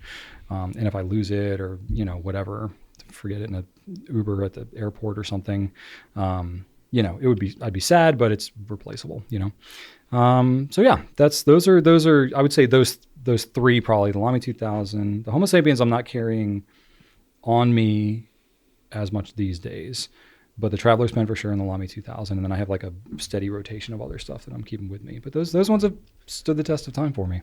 Yeah. For me, the 2000 is definitely on there as well. And then my other one, as far as just like what has gone the most places, it's my LAMY 2000 and my black matte vanishing point. Oh yeah, and that one has some wear and tear. That thing's brassing pretty well. Yeah, that's like the OG one before they like improved because they improved the finish on that one eventually. Yeah. But it was a couple of years there where it was like you could definitely see some scratching and stuff. Yeah, the knock is. You can see brass lines from where it's been going up and down. Yeah, just all the friction and stuff like that. But that's cool, though. It's like your own kind of thing. I cover it with Sharpie every now and then. Okay. Give it a refresh, Yeah. Classy. Yeah, absolutely. I've got some scratches on mine. I let somebody borrow it once, and they gave it back to me, and it had some scratches on it. I remember that. I remember that. Okay. But I've never replaced it. Like I still have my OG black matte vanishing point, and that's the one. That's the one now I have in my office. That's like for the Hall of Fame. Nice. That I have up on the little Hall of Fame stand. That's the one. Still there. Cool. Curious again. This is a good question for you all too. What pens do you have that have traveled the most? I will say too, this is kind of cool, but I had somebody reach out when this was like maybe a couple of years after I got the Traveler's Pen, and I, had kind of talked about how I was carrying it with me. So I had a customer of ours reach out who was working on a project at their university or something like that, where they were sending a rocket into like not outer space, but like lower space or whatever, like the, wherever the Blue Origin and all that, where they go up there. Mm-hmm. They shot a rocket up there, and he asked about getting one of these to send up there. And he said for weight reasons, they couldn't send the whole thing. So he just was able to send the body of the pen. So it wasn't my specific one, but I still have the one so it's like that pen has been in space. Yes. Which is kind of cool, right? So I don't know. In terms of how many miles it's traveled, that one is, well, I guess it's not actually gone that far because you're not going that many miles up into space. Like traveling around the globe is way further than that, but whatever. Still awesome. It's definitely reached the highest heights of any pen that I have in my collection. So that one's sure. It's pretty cool. Anyway, I haven't talked about that much, but that was pretty cool. All right. You ready for a question, Drew? I am ready. Okay. Steve, 2256 says, what, in your opinion, is the best fountain pen to use for calligraphy? Since we do so much calligraphy, and that is just what we are known for. I think that any calligrapher would tell you that fountain pens are not good for it. It's not the right tool. No. That being said, you can do calligraphy with a fountain pen. You can, yeah. That being said, if you are going to try to do calligraphy with a fountain pen, I added my notes after Brian added his, and I kind of see like he said a lot of the same things I'm going to say. So I'll just say, if I were just to pick a fountain pen that gives you the most line variation reliably, I'm going to say the Magna Carta Mag 600. That one can move safely more than any other fountain pen I have encountered on the market currently. And I will think that that's probably the best case for you if you were looking to obtain calligraphy style line variation with a fountain pen. But I'll let you cover the rest of this because you have everything else. I think we had like very similar kind of feedback. Yeah, especially like what kind of calligraphy. So Yeah, exactly. And I've definitely, this is one thing, like I'm never going to be a calligrapher. I just Neither am I. don't have the goods. I struggle to loop my L's and cross my T's. I'm sure if I really devoted enough time to it, I could get mediocre enough at it, but it's just not in the stars for me, and I'm okay with that. But I really, really appreciate those who can do it, and it's very impressive. But it's the kind of thing, like if you're truly getting into calligraphy, fountain pens are a tool of compromise in order to do calligraphy. So if you're like truly doing calligraphy, you're not using fountain pen ink, you're not using fountain pens, you're using, dip, like pointed tips, spring steel, you're using like an offset, like oblique nib holder, or, you can use a straight one, but, really you're using entirely different tools. But that said, you can still write calligraphy with a fountain pen. So I'm going to interpret it as like, assuming that that's the goal, what do you want to do? So for me, I had a couple different answers. Again, I don't know, I'm not like practiced in calligraphy, but I know enough people that have done it and have had conversations about it to where I can understand enough to at least answer the question with some degree of confidence. I think the tool obviously is going to be preferential for a lot of people, but it's also largely going to depend on the script. So if you're, a calligrapher using like dip nibs and stuff like that, part of the advantage of those nibs is you can change out those nibs. Like the variety of calligraphy nibs is way beyond anything we see in the fountain pen world. Like, I don't know how many in total, but probably in the at least multitude of dozens, if not over 100 different types of nibs that you can get for dip pens, depending on what you're trying to get. So you can get hyper specific depending on what kind of not font, but script font, whatever look you're going for. So I think in the fountain pen world, you largely fall into kind of two different categories for the type of script that you may be trying to do. One is what Drew kind of mentioned, which is, your copper plate, your Spencerian, something where there is thinner and thicker lines that are happening as you're making your journey around the letters. You're applying more pressure. It's springing the tines, letting more ink out. You can get that line variation. There's a lot of flourishes and things like that. Yeah, flourishes, exactly. That any kind of a flex nib is going to be really what you're looking for in order to get that effect.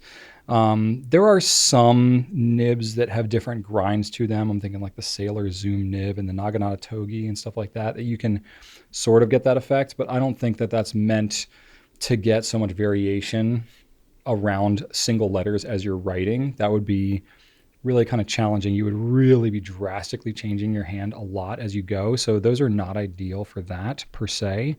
Those are more ideal for like, you want to hold your pen in one position, write a bunch, and then change positions, write a bunch, that kind of a thing. So any of those like variable grind nibs are not the ideal thing for calligraphy per se. I think that a really interesting look, anything with an architect grind is pretty cool. So it's like kind of like a stub, it's like kind of thin and flat like this. So you get a really thin cross stroke, really thick downstroke. Architect is basically 90 degrees turned from that. So not calligraphy per se, but you can get some really cool effects with an architect nib. So that's a fun one to play around with. I thought it's just a casual mention. There's really not a lot of architect nibs that are standard. It's pretty much like a Nibmeister grind type of a thing. But that's why people like to do those. So I would say, anything that is needing that flexibility. I had the Magna Carta Mag 600 on here. Pilot Falcon actually does okay. A Pilot Falcon Extra Fine would be the one that I would go for. The nice thing about that is you're going to get a finer starting line with that than you would with the Magna Carta. So you're not going to get as much variability to it. But if what you're going for is those really thin lines like you would have on Spencerian, then Pilot Falcon Extra Fine is going to get you there more than the Mag. Especially if you're writing smaller.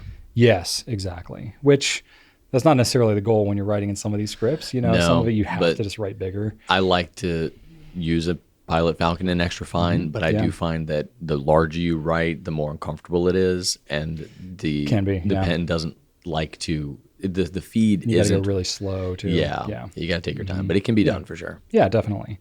And honestly, like when you're writing in calligraphy with like the dip pens and stuff like that, it's slow, very slow. So yeah, speed is never the goal, unless you're like a, what is it? Like a paid, like person who's getting paid to do calligraphy for like wedding invitations and place cards and stuff like that, then speed will matter because time is money. But even then, you're not going that fast. So like you just have to go super slow. So really go slow with any of these. And then I just went straight up Noodlers, like their Noodlers Ahab. Like the pen's not that beautiful and the grip is kind of weird. But in terms of the like flexibility that you can get out of that nib, like the line width and stuff, it's tough to beat, and it's so inexpensive. A Mag 600, you're looking $350. And the Falcon even is like $160. Like those are pretty significant investments. The thing that's nice about a Noodler's pen is they're cheap. They are. You can start with a nib creeper or an Ahab for $20-$30, and you can at least try it. And if you absolutely hate it, you're not out that much. That's true. So that's one thing that the Noodler's pens are really good for.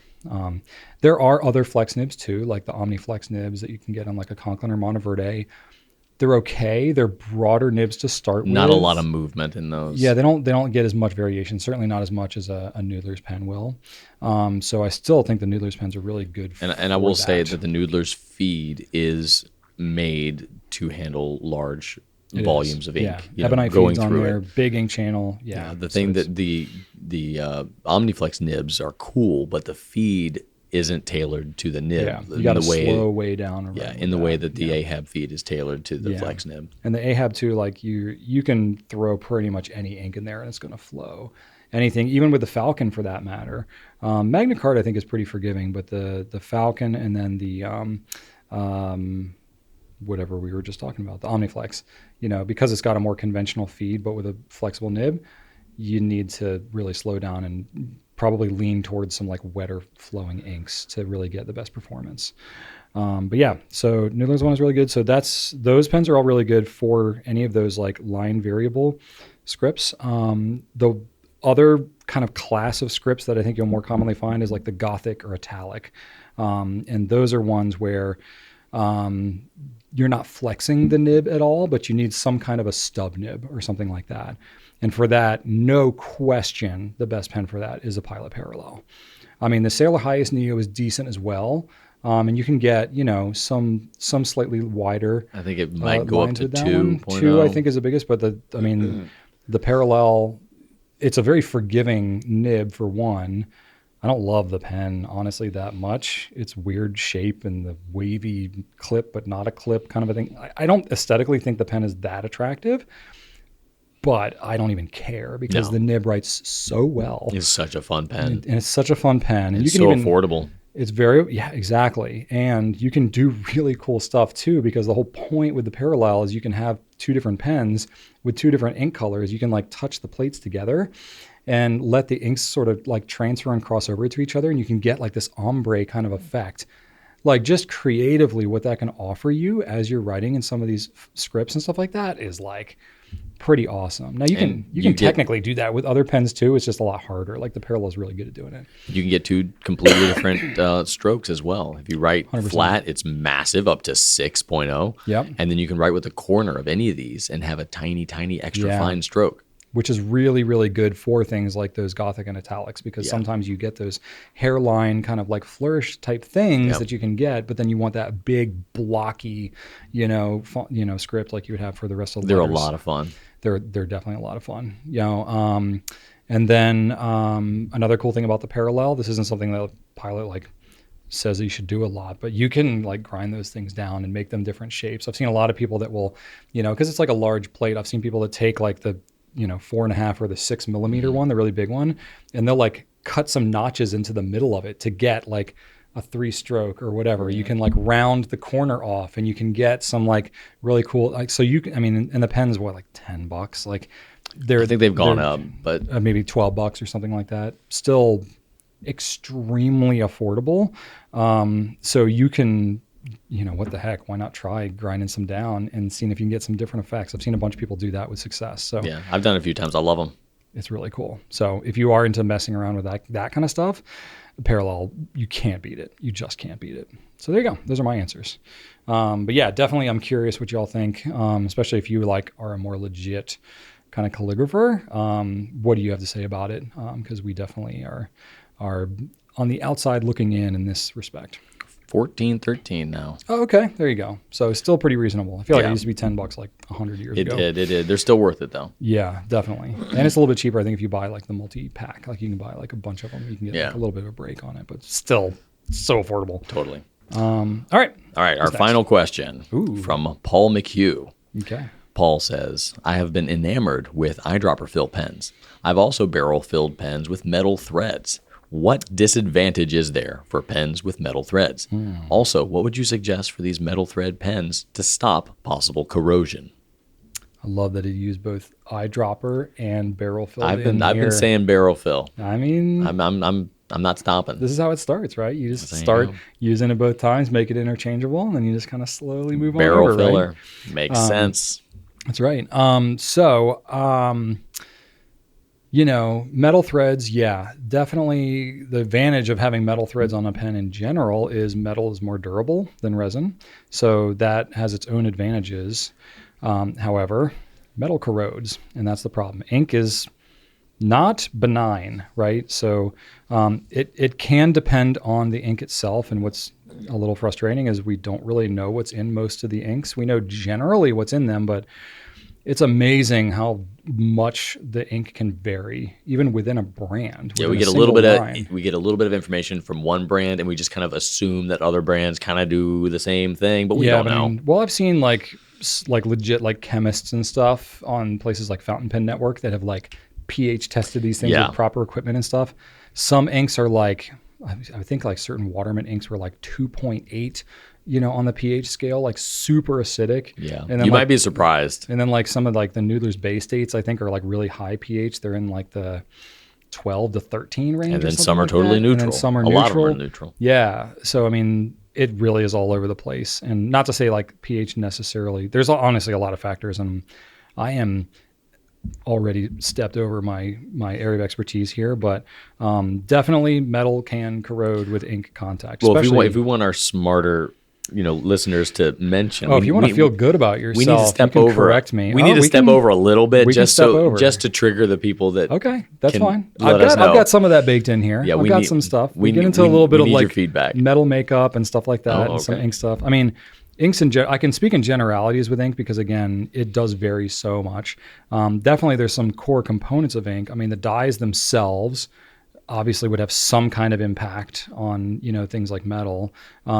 Salinity is actually a component in many inks in order to help keep the dyes in suspension. So salt itself is very corrosive to metal, particularly certain types of metal. So that is one thing that will not help it out. I don't know. There's usually some kind of biocide in there. I don't know how that impacts metal. But then just water, like ink is mostly water. Water will corrode metal, especially with prolonged contact. So, obviously not all metal because nibs are made of metal, right? So yeah, it really depends. It does depend on the alloy. Yeah, it depends on whether or not people are using stainless steel for their threads. Yes, it varies a lot. So I'm not going to say like all metal threads are bad because there are certain metals that are more benign. Things like stainless steel, titanium, gold. And a lot of times you can have threads that are, maybe made with a more base metal like steel or brass. I think most of the time you're dealing with brass. But then it can be plated, in something like chrome or rhodium or something like that. Plating helps, like it gives it a layer of protection. It's not as much protection as you would if it was like through and through, because the plating process itself can have some imperfections, or, the plating eventually can, start to wear down. It'll prolong the process, but eventually that if there's a corrosive metal that's underneath there, eventually it's going to corrode if you're using it for a long enough time. So, I'm not going to say you shouldn't ever do it. And especially if you're just doing it to try it out, testing it out here and there, doing it a couple of weeks or whatever, you're probably fine. You'll never notice a difference. But it's like, if you're going to buy that pen with those metal threads and it's not like something that is ink resistant, like the titanium or stainless steel or something, you're probably not going to get like solid gold, trim pieces, maybe the plating, but I feel like stainless steel or titanium would be the thing you might find, but I don't think it's that common on most pens anyway. Yeah, and I don't know how you would find out either. You're probably getting some sort of like chrome or rhodium plated brass. That's usually what you're going to see on these thread components. What about aluminum? You could have aluminum too. Yeah, Yeah. that's another one. But aluminum is a softer metal, so I think for threads, it's usually not, unless you have like an all aluminum pen. I think about like the the Kaweco, like All Sports and stuff like that. Those are going to be aluminum. But yeah, I guess that's kind of true. Yeah, you do get aluminum. That's another good And one. aluminum is okay with ink, right? Let me think about that. I can't remember. Aluminum is generally less. I mean, aluminum is definitely more like water resistant and stuff like that. I can't remember if aluminum reacts with ink. Legitimately can't remember. I can't either. I had it in my head that aluminum's okay with ink, but I don't know where that came from. It might be totally wrong. I think it might be wrong. I know aluminum reacts with ammonia. So you don't want to soak it in ammonia. No, sure. But gosh, I can't remember. I want to say that you can't do it because we don't recommend eyedropping things like the Kaweco All Sports. Yeah. I want to say that there is it's not because of the water that's in there. It's because of some of the other stuff that's in there. Well, we can leave that alone. Yeah, but I think aluminum would cause you problems. So anyway, your mileage will vary a lot depending on the pen and the specific components that it has. But just know you're probably dealing with some type of you're dancing with the devil when it comes to the corrosion. And it's really the corrosion that is the issue. And the problem with the corrosion too, not only will it make the metal more brittle and likely to crack and break down. But if you are getting any type of corrosion, then that oxidation, that rust that will start to happen can break apart and then get into your ink and flow through your pen and mess up some of the components inside there too eventually. So I would say if you are eyedropping any pen that has any metal components and you start to see any signs of corrosion, stop eyedropping it completely and don't ever do it again because you're going to start, you've already done some damage to it. You're only going to make it worse with that prolonged exposure, especially if it's something that's plated and that plating has started to wear through a little bit. I mean, that's what happens with cars, right? Like the cars are fine for a while and then a little bit of rust starts and then it can just really spread once it gets exposed. So that's kind of the trade-off that you're making. So your last question that you had in there, like, is there anything that we can suggest for the metal threads to stop the corrosion? I don't know of anything that you can coat it with or, anything What about like silicone that. Grease? Would that prolong it a little bit if you just slather the threads with it? Theoretically, silicone grease could be a layer of protection. You have to cover it, though. You'd have to really cover it. And then, I don't know, is that really worth it? I don't know. Theoretically, yeah, you might be able to do that and prolong it, prolong its life to a point. But also if you're slathering up silicone grease, like on the inside of your pen and stuff like that, if any of that silicone like breaks loose and goes into your feed, that's going to be a pain. That's going to block things up pretty bad. So I don't know. To me, it's not really worth the risk unless you're just like really die hard on using that pen. It's your own pen. You can do whatever you want with it, but I've never seen like feedback from customers. It's like these catastrophic pen failures because they were, barrel filling something with metal components. The TWSBI Precision, does it have an internal plastic? The Precision, yeah, that's a piston filling pen that has, yeah. But it's plastic inside, not metal. Okay. Yeah. Yeah, any metal pen that you see that's a piston filler like that, or has some other type, eyedrop type thing like the Diplomat Nexus, there's a sleeve inside of there, so it's not actually touching the metal itself. That's usually how they work it out so that you don't deal with corrosion. So you can have pens with metal threads, but usually those metal threads are not actually making contact with the ink. I think aluminum would be a terrible choice now that I'm reading a little bit really? about it. Okay, yeah. I seem to recall that, yeah. It seems like it could be good at the onset because, I weld with like a steel and aluminum is really good for using outdoors because it doesn't rust in the rain. But I think the other components of what's in the ink will corrode aluminum pretty bad. Yeah, don't use aluminum. Yeah, so yeah. Just go with stainless steel or nothing. Yeah. Maybe titanium might be fine. Titanium, I think, would be fine. Yeah, they make titanium nibs. They make nibs out of it. Yeah, I think titanium is very corrosion resistant. So there you go. Titanium, stainless steel, or nothing. There you go. All right. If you have any more questions for us, you can always ask us in the comments, or you can shoot us an email at pencast@gouletpens.com if you're an audio listener. And that's all we have for Q&A for this week. We're going to move on to a pen spotlight, talking about the Pilot Kakuno translucent colors. So let's go ahead and take a look at those. All right, here we go. Kakuno. So these are 5 new colors that we have. I left one in the package here so you can see how it's packaged. Pretty fun. Obviously, it's like made for a slightly probably younger demographic, based on its fun colors, and all the nibs have different like smiley faces on them. So it does give sort of a breakdown of the 5 different ones. It says clear, like clear aqua, clear coral. We have translucent aqua, translucent coral. I mean, obviously it means kind of the same thing, but it's just slightly different between what's on the packaging and what's in like their pricing and stuff like that we use for our website. So, you get it in here, you get a little bit of instruction here, especially if you're new to fountain pens, that can be helpful. It's kind of fun. It's got like your little, hello, I'm a nib Definitely person. a heavy entry-level vibe there. Yeah. Which is what the Kakuno is made for. For sure. It's got single cartridge in here, and then you get the pen. So right in here. You can use converters with this. It doesn't come with it, but then again, it's a really inexpensive pen as well. The Kakunos that we have a couple different colors, but it's mostly like whites, grays, clears. We didn't have a lot of actual colors, but these ones are really nice. Very, very translucent. I would say maybe like 20% opacity, something like that, if I had to guess. But I don't know, it looks really classy. It's got a clear grip on it.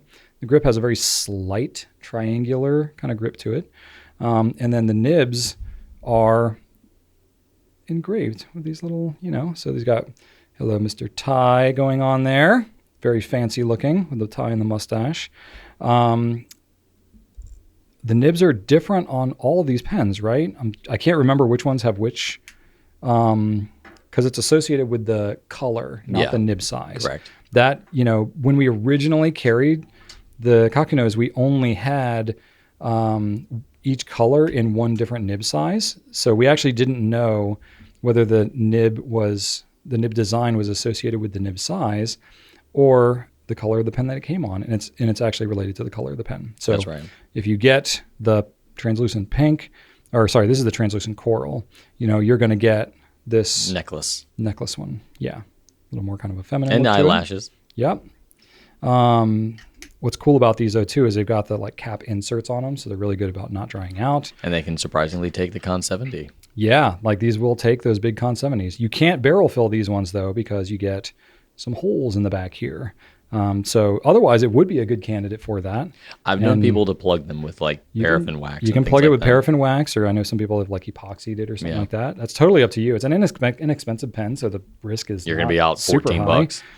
And that's one thing too. If you don't want to buy a converter and you want to get a really good ink capacity, these would be a great candidate for that because you can see the ink sloshing around and it gets really, really good effect like that. So this one looks like a pacifier or a nook, as I called it when I was a child. These nibs are the same ones that you will have on a Metropolitan, an Explorer, Prera, all those things. So what is cool is if you like the design of any of these nibs, you could just buy one of these pens and swap it onto another. Yeah, it's not like Pilot these. pen that you have. 14 something and change. I mean, that's as much or less as you would pay for a spare nib from other pen. Less. So this is the pink one, translucent pink. Similar to coral, but the coral's got a little bright. Honestly, it just looks like a brighter pink. It's not even that much more orange. Yeah, the coral's a little bit more reddy, and like these two are really a little bit more purpley. Yeah, these two are kind of close to each other, but they both look really nice. And again, all of them have the clear grip too. And then this one we've got, which nib is that? The bow. Yep. So that one, and then this last one, I think I might like this color the most out of the group. Too bad it's the most boring face. Well, it's just a smiley face. Yep. But that's pleasant. It is. Most nibs don't have faces on them at all. You can find that face in other colors, though. Yes, true.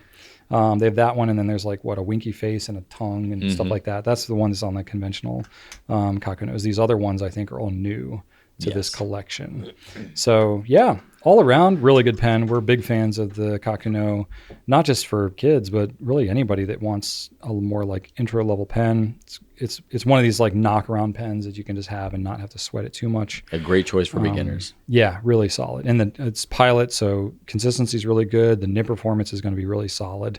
And two, if you don't want to deal with like eyedropper converting it or anything like that, you can just, if you have ink syringe, you can just refill these cartridges. They're pretty stout, and that's a pretty decent way to use these without having to get a converter too. That's what I do. Yep, absolutely. So there you go. That's the Kakunos and the new colors. All right, Drew, Brian. what have you been up to for the last couple of weeks? Oh, nothing. Nothing at all. Me and the family and some friends went to Disney World. Yes, Walt indeed. Disney World in Orlando. The most magical Lake place on Buena Earth. Vista. Yeah. Celebration. How was it? So I'm going to just mention a few cons because I just want to get those out of the way. Okay. The trip was great, but Yeah. I will say I encountered the worst going to and coming from flight delays I've ever encountered in my life. Geez. We spent about 8 hours in the Richmond airport when we were leaving. We didn't get into... Which is not much of an airport. There's nothing there. There's nothing to do. There's nothing there. Jeez. Yeah. We got stuck in Orlando coming back, which was my fine. gosh. There's plenty to There's do lots to there. do. Yeah. Lots of food, lots of entertainment. But terrible. Jeez. You had direct flights. Yes, because What's to get complicated? Yeah. Well, a door apparently. A door. The pilot. I will say this for and against the pilot. He was very communicative. Okay. He told us about the door issue. He said what was broken. He said someone tried to fix it. Oh. And he said what was broken, how they tried to fix it. And he said now they need to get because it was fixed by technicians at the airport, they now need to get other more official people to approve the repair. And he also mentioned that, hey, don't worry, everybody. I love my life too. And, I'm not going to put you in a dangerous situation. Well, that's reassuring. And here I'm like, maybe just don't talk about dying, yeah. as a pilot. As you're sitting there for hours with Yeah. nothing to do but So, ruminate like, on. We actually got on board. They realized the door issue. We deplaned Oh my gosh. and then just sat there for another few hours. Okay. So that was a nightmare. jeez. Luckily, Archer was great. Really Was all your appreciate like luggage and stuff on the plane? On the plane. So We you don't couldn't- even have your stuff. we couldn't even to do anything. we had some carry-on stuff. So luckily we had the Okay. tablet, I had some video games. Yeah. But we couldn't try to get another flight. We Right. couldn't leave the airport to go get dinner because all of our stuff is there. If it took off without us, yeah. So Jeez. anyway, that happened. It was bad coming back too. More delays. man. We got lots of credit from JetBlue. They gave us about $600 worth of credit, so we'll have to use them Wait, again. that's some silver lining. Yeah. You'll really look forward to that next flight, I won't know. you? So, and it was also very, very crowded. It was a 3-day weekend, so it was packed. Yeah. The Magic Kingdom actually reached capacity one of the days, which Whoa. very rarely Oh happens. my gosh. So that and the fact that Disney now has this thing called Genie Plus, where if you want to get in one of their lightning lanes for a ride, you need to pay in advance to obtain the option to reserve these lightning lanes, which on a very, very busy weekend, you kind of have to do. You're paying to have the option to reserve Yes. an advanced spot Yes. in line. Yes. Wow. And it's about $25 to $30 per person per day. Whoa. Yeah. So Wow. if you want to, if because of the crowds Is being that what, the fast pass thing? Is yeah, that that's what it is it now? got replaced. Yeah. Okay, Now it's 'cause Genie Plus. We haven't been to Disney World in a while. There are no fast passes. Oh, interesting. It's Genie Plus. You pay. Genie Plus. Yeah. Oh, so it's just Yeah, they take I mean- they know how to take your money, and especially, and maybe on some days it's not necessary, but on this week we were going with crowds being what they were. Yeah. If we wanted to ride more than 3 rides during the day, we had to do it. oh my gosh. Yeah, and So- you're already there. You've already sat through 8 hours of fixing a door on an airplane. Yeah. So What's a little bit more? that right? all being said, the trip was great. Yeah. We went to 3 parks. No, yeah, 3 parks. We did Hollywood Studios the first day. Nice. We did Epcot the second day, and then we did Okay. Magic Kingdom. Okay. Hollywood was great. They had all the Star Wars stuff. Oh yeah. We went with 2 other couples. They were hopping around, going to other parks. They just wanted to find rides. Shannon, Archer, and I, we just stayed at 1 park per day. But we always did kind of come together for dinners and stuff. Okay. Hollywood Studios Day, they came to do all the Star Wars stuff with us. So we got to ride Rise of the Resistance together. Oh, cool. They loved that. That was a lot of fun. We got the Magic Band pluses, like the new Magic Bands that like light up and stuff, and they vibrate. So Archer and I were running around the Star Wars area collecting bounties. You can go to like this bounty screen, scan your thing, and it tells you who to find. So you run around trying to find the bounty, and you come back and get credits for it. So we were doing that.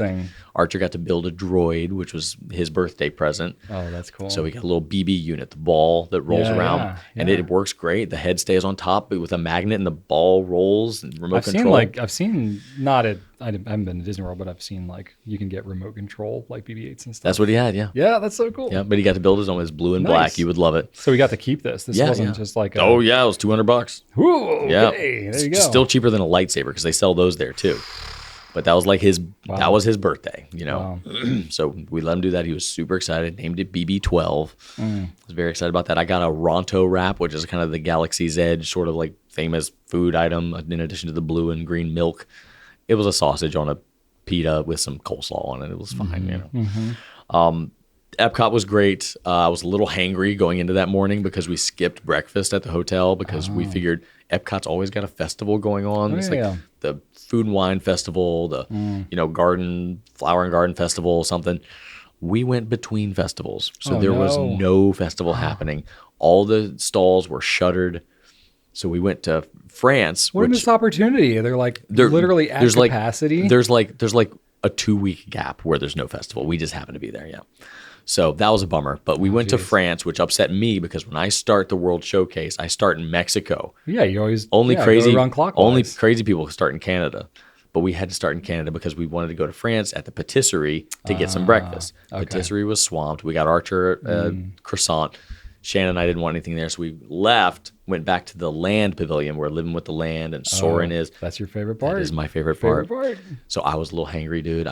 Shannon could tell. I'm like trying not to be a jerk about it, but I'm like, I skipped breakfast. There's nothing around. Everything's closed. What the heck, Epcot? That's crazy. But when we were in the Land, we went to the Sunshine Seasons counter service area. Yeah. I was about to get just a random pastry or something, but they brought out some warm cinnamon buns. So I got myself a big cinnamon bun, got myself a coffee, just sat there, zoned out for a little bit, had my coffee, my breakfast, and we had a lightning lane ready for Soarin' pretty soon, but we had enough time to do Living with the Land. Oh, that's awesome. So that morning just totally got turned around. I got on Living with the Land. I learned about sustainable agriculture. There you go. I listened to some music. Love that ride. Oh, it is the best ride at Disney World. It's a dark horse ride, yeah. It is my favorite ride. Yeah. So that morning turned out to be magnificent. And we jumped on Soarin' right after that. We got the top spots. We didn't have to see any feet dangling in front of us. Oh, that's cool. And they had Soaring over California. So normally it's the world, but at Disneyland, they do California. So for a limited time, they were playing the Disneyland version. Interesting. So I think I've seen that. I think I've seen the California one time. Yeah, sometimes they because it does like Yosemite and stuff like that, right? Yeah, I think so. Yeah. Maybe. I don't know. I think I remember that. But it was cool. It was great. Epcot's the best. My favorite park by far, for sure. That's crazy. That is a hot take. I don't think most people are with you on that one. I don't know. Shannon's getting close. Like, she likes Epcot more and more every time. But they've definitely got the best restaurants. I feel like the older you get, the more you like Epcot. Because it's definitely like not a little kid park. You know what I mean? No, but they've got a new Moana area that's called the Path of Water, where it's got all these fun water features where kids can use their motion to make eruptions and things like that. But in true Epcot form, it teaches you about runoff and how water interacts with our planet, but it's a perfect thing for Moana. So yeah, of course. It's just that's what Epcot is. It's brilliant and genius, and I love it. It's more educational than the rest of the parks. Oh, 100%. Yeah. But I love that about it. Yeah. And then Magic Kingdom, of course, was great. We struggled to get all the rides done because I woke up every morning. I had to wake up to get this darn Genie Plus thing. Oh. Because you can get it to do it by day. Yes. Oh wow. And you can basically to maximize what you pay, which I'm gonna do because I'm just of course, yeah. I wake up at 7, set an alarm. I can reserve a pass at 7 a.m. And you can only reserve so many per day. Okay. So if you do it at 7, that means you can do one at 7, one at 11, one at 1, one at 3. So it's like every 2 or 3 hours. Okay. So be darned, I'm gonna maximize my time. So I got up at 7. I got a ticket to this Jungle Cruise. And then I did one for Pirates, and then I did one, but I could not get one for Haunted Mansion. Oh, because like interesting. it was like the timing didn't work out, or it was Huh. at the same time we had another thing. So I'm like getting really scared because I need my haunted mansion. Oh, you gotta have that. You've got the That- cloak and everything, man. Like, that's in my top 3. yeah.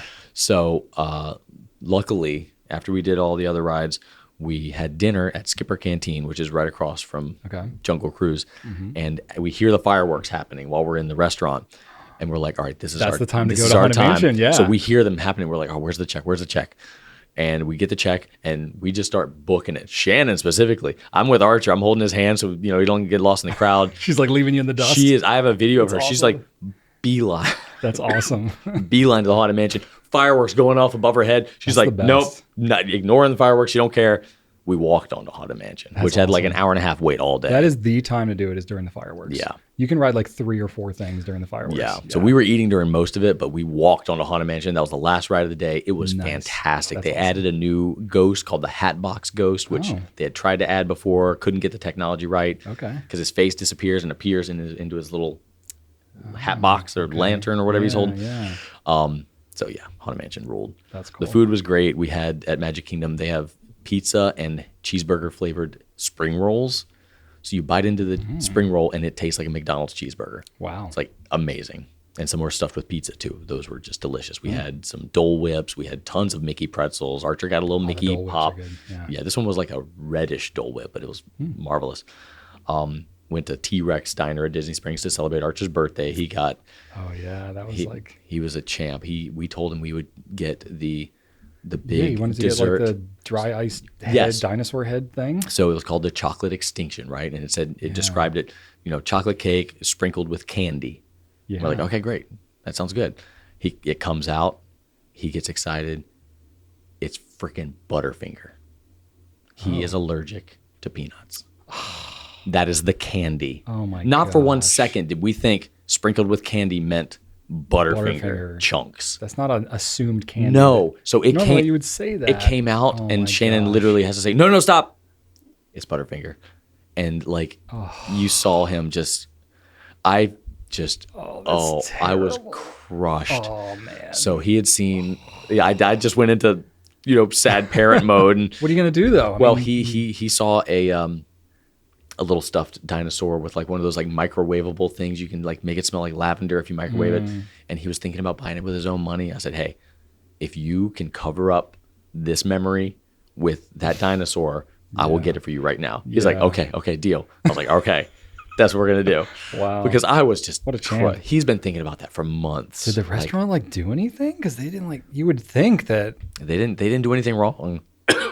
I mean, it didn't say peanut or anything. No, they I said, would think. but they said candy. Yeah, I don't know. We didn't tell him that he was allergic to it because we didn't think. Yeah. Why would you? Oh gosh. Yeah. So yeah, that was a little bit rough, but we got there. It was Jeez. great. We went to Ohana at Polynesian, which is always delicious. Yeah. We tried the Regal Eagle in Magic Kingdom, which is like a Sam Eagle from Muppets themed yeah. barbecue joint. Oh, cool. So that was solid. That was really solid. Skipper Canteen's like my favorite. That was marvelous. I got a hanger steak that was cooked really well, a true medium, which I'm like, Nice. thank you for that. That's cool. And yeah, overall everything was great. That's awesome. 2 nights ago, had a rough night because we were trying to help Archer with his math homework. His teacher said, "Oh, just ask your parents; they'll remember." Oh boy. Guess what? Nope. Shannon had to write a letter to the teacher saying, "Hey, gosh. yeah, even after a YouTube video, I don't understand this. Jeez. What This was is it on? Like what? Fractions, but they're using some sort of like bar to visualize." I don't even get it. It's Yeah, math is like it's done very differently now than when we were kids. man, and we're trying to learn about it, but dude, it's I just stopped trying. I can't do it. it's I'm like, it's so I bad. didn't understand it that well when I was going No, through it. exactly. We were And now both it's all terrible at different. math. It's like I don't have time for this. Terrible. And then, as you know, yesterday I get to work and my car battery dies. That's right. And then, so I was like, okay, no big deal. I'll get Shannon to pick me up. I'll go get a battery. So I did. Thanks to you, I took the battery out. Yeah, because they charge you like a little life lesson here. So if you haven't replaced your battery in a while, they will charge. Well, I don't know if this is every state. Maybe this is a state by state thing. But at least in Virginia, you have to pay like I want want to say it's like $25 or something like that. This one was as a 20 recycling fee. at Batteries Plus. Yeah. So you have to bring in your old battery and then you get that fee So refunded. is it like a statewide like environmental thing to make sure that so. you're not disposing of your battery in a I think anyone bad who way? sells a battery, they have to charge you that fee unless you're trading in an old battery. Interesting. So that you don't have a bunch of just dead batteries everywhere, Yeah. you know? So it's to help incentivize to get it back and recycled. Yeah, and sure enough, I saw it pop up, $20.99 minus $20.99 right there on the thing. go. There you go. Yep. Brian was right. You saved yourself a trip because last time I went to do that, I think I had like 30 days or something to bring it back, and life was crazy. It was around the holidays and all this kind of stuff. And I was like, well, I need the battery. I think it was 2 batteries because my truck has 2 batteries. So I did that and I was like, oh, okay, I'll make it back to there. I never made it back in time. And then I was like, daggone it. I was out like $40-$50. Yeah. And then I still recycled them. I still took them to like the transfer station, Yeah. did the whole thing, but it was like, I didn't get any money back for it. I was like, they just got my money. Oh, So well. because of that, I took my battery out, locked all my doors manually. Shannon came, took me, we got the battery. So this morning I drive in, go to open my car. Yeah. I can't open my car now because my key, for whatever reason, has some sort of electrical component that is unlocking. It looks like a manual key. It's not even one of those flick out things. It's always out. But it does have a fob attachment on it. So I guess it's got some sort of sensor, but I'm turning it left, nothing's happening. I'm turning it right, nothing's happening. Huh. So I need to now get her to pick me up again today, go home, get the thing out my top drawer that's like just the old school key. It's just got like the Honda logo on it. Valley key or whatever. Yeah. So hopefully that works. Yeah. So I don't know. Because I know like a lot of, it depends on the car, but a lot of cars have like chips. A lot of them are just fobs now. Yeah. But ones that have an actual key, there's like a chip in the head of the key. I know. I worry about that. But it's like, what do you do if your battery's dead? Like you're just locked out of your car forever? Like that doesn't seem like a great solution. Seems weird. And I've only got a keyhole in the driver's side door. It's a 2009, so it's not a new car. Yeah, so hopefully that works, because if that doesn't work, throw a brick through the window, and I can't. What are you gonna do? I guess call a locksmith. Yeah, I'll call a locksmith. Or you can try and pick your own locks. I'm sure there's YouTube videos out there. Yeah, but with that, the manual locks on this car go side to side, so it's not like you can't even like get up. You can't one pull of those up. J-bars or whatever they're called to do it. Yeah, or maybe you can. I don't know. Sounds like a challenge. Yeah, so that is my how much does a locksmith cost, and how much is it worth to you? Gosh. Yeah, we might be able to have one through our insurance. We've got really good car insurance through USAA. I love them. So they've always we pay a little bit extra for an additional level of service. Like we get free towing and stuff like that. Yeah, so then they might be able to send. We might have somebody. Yeah, so we'll try that next. Wow, interesting. That's what's going on with me. Wow, I'll have to keep that in mind because cars are just getting more and more complex. Yes, and that's 2009. That's not even that recent. But yeah, interesting. We have one story. We used to have a Pontiac Aztek. I did. We had a story where the Pontiac Aztek had the chip in the key kind of a thing. And there was a problem with those Aztek locks where the key would sometimes jam a little bit. And mine did that too. Sometimes it would jam while it was on. Yep. And you had a hard time turning the car off. We had ours jam where we were not able to start the car. So this was right before we were supposed to drive up for Thanksgiving. And it was like, I want to say it was like Thanksgiving Eve or like maybe 2 days before Thanksgiving or something, right around the holidays when like definitely nobody wants to be doing any work. And we were stuck at the office. This was at our old space. And I think we had like done some like after work training or some social thing at the office. And so we weren't leaving the office until like 8:00 at night or something like that. This is with our kids when they were really young. And we go to start the car and it's like, Rachel, I can't get this car started. Like something is wrong with this key fob thing. And I was like, I can't call anybody like at 8:00 at night or whatever. I tried calling some people, but there was no one available. So, and that's when both the kids were in car seats. And I was like, who am I going to even call to like come pick us up? And they would have to have the car seats and they'd have to like make multiple trips to bring us. Like one, I was just like, forget it. We're just going to sleep at the office. So we just slept on the sofa. Yeah. Law enforcement took issue with that. They did come and check on us, because it's like, who are these weird people that are just sleeping in this office park in the middle of the night? I remember that. So it was oddly reassuring. It's like, I guess they do Yeah. randomly go around and check and make sure things aren't weird. One of the days that we started really looking for a new car was when I had the Aztec and I was out of town and Shannon was driving the Aztec. She was so peeved at that, how difficult it was to turn off. Yeah, she's like, we are getting rid of this thing.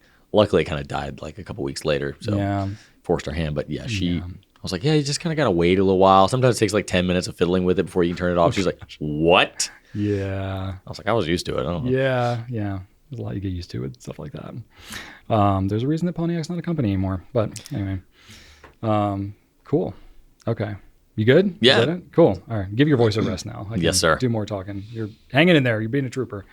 Yeah. So, it was good timing because my whole family was sick. So that was fun. Kids got sick first. They were home for multiple days from school, which is fun. So yeah, we definitely don't have a lot going on at the office. So having to juggle that. And the great thing is we have 2 kids. So one of them being sick means that we still get to do all the school driving with the other one. But then one of us also has to be at home. That's right. That was right before I left. I forgot. Right before he left. Yes. Both kids got sick. Ellie was sick longer than Joseph. Yep. She missed like 3 days of school. This was over a long weekend too. So she was sick at the start of it, stayed sick through the weekend, and then maintained sick. Like she had a fever. She had all the stuff. Thankfully, no like stomach stuff. This was mostly like flu type stuff. We COVID tested all that. It wasn't anything like that, but it was, just lots of achy, feverish, hot and cold and that type of thing. So both kids had that. Rachel had a little bit of a fever too for a couple of days there. I never had a fever, but I got the sore throat thing. I sounded like you last week, except I had like more pain, like sore throat. Yeah, no pain. No pain over here. I'm just, Yeah. Or congestion. Mine was not the most fun. So I ended up, I ended up like working from home a little bit more, which kind of helped Rachel out, with the kids and driving and all that kind of stuff. So it was, we're at the point now where both kids they've got activities, they're whatever, we're carpooling. Every day is just a little bit of chaos and madness. So we're kind of just getting used to it. But it's like, oh, okay, like wake up, schedule changes every day based on all the various illnesses and things happening, and had a lot of illnesses with other people here at work too. There's definitely like stuff going around everywhere. Yeah. So just like the number of like, oh, we got this plan. Oh, no, can't do this meeting today. Or, oh, okay, we got to cover for this person today. That's like been the last couple of weeks. Yeah. Rachel's covering for like 3 people right now. I know, it's crazy. Some planned, some unplanned. It's just crazy. Life is interesting. So honestly, I didn't mind having the extra time last week. So that was helpful for me. And then, I was looking back at like, how long has it been? Like, what has even happened? I had to actually look at my calendar and look at like pictures on my phone to be like, what's even happened in the last 2 weeks for the Pencast. But last Pencast that we did is when it was Fat Tuesday. So we had just done our brunch and all that kind of stuff. I remember talking about that. Yep. And I was like, okay, what's everything happened since then? Well, we had Valentine's Day was the day after that, which was also Ash Wednesday. So that's when everybody started to get sick in the house and when the kids really started to get sick. So basically our Valentine's Day was Rachel stayed home with sick kids and I went to church for Ash Wednesday, which is not the most fun church service to go to because it's about like, it's pretty somber. So we came back and I was like, this is not the ideal Valentine. It was like, we're just going to not worry about Valentine's Day this year. We never do anything for Valentine's Day. Yeah. It's just like, whatever. We do other things for each other, but we just kind of like, whatever, we'll do something on the weekend. And then everybody was sick anyway. So we were like, we're just going to skip it this year. Yeah. We've agreed that that's just not going to be a thing for us anymore. Yeah. It's fair. I mean, I just show love every day. Yeah. But then, so that weekend, this is before I started to get sick. I would like had a little thing that like, you get that, sort of get that like taste in the back of your throat where you're like, oh crap, it's coming. So I had that happen, but I'm really glad that my sickness held off because I have a friend of mine from college who lives nearby. Was celebrating his 40th birthday. So his wife had reached out to me, several weeks prior about hosting him for like a guy's day kind of a thing. And I was like, oh, that sounds really cool. So he actually had an older friend of his who I actually also knew him from college, but I have not seen this guy in 20 years. he's in the Air Force. He like flies planes and all kinds of stuff. He's got all kinds of cool stories. But he lives in St. Louis, I think. So he flew out just to be with him for his 40th. So had him and another friend, and they all came over, and we just did like dude stuff, you know? So this is my friend who I've been helping make the bunk bed for his kids. So he came over, and I like had these activities that was like, oh, I've got like, you know, we can work on some woodworking projects together. We can, you know, do the RC car. We can do some like hatchet throwing or like drive the tractor, stuff like that.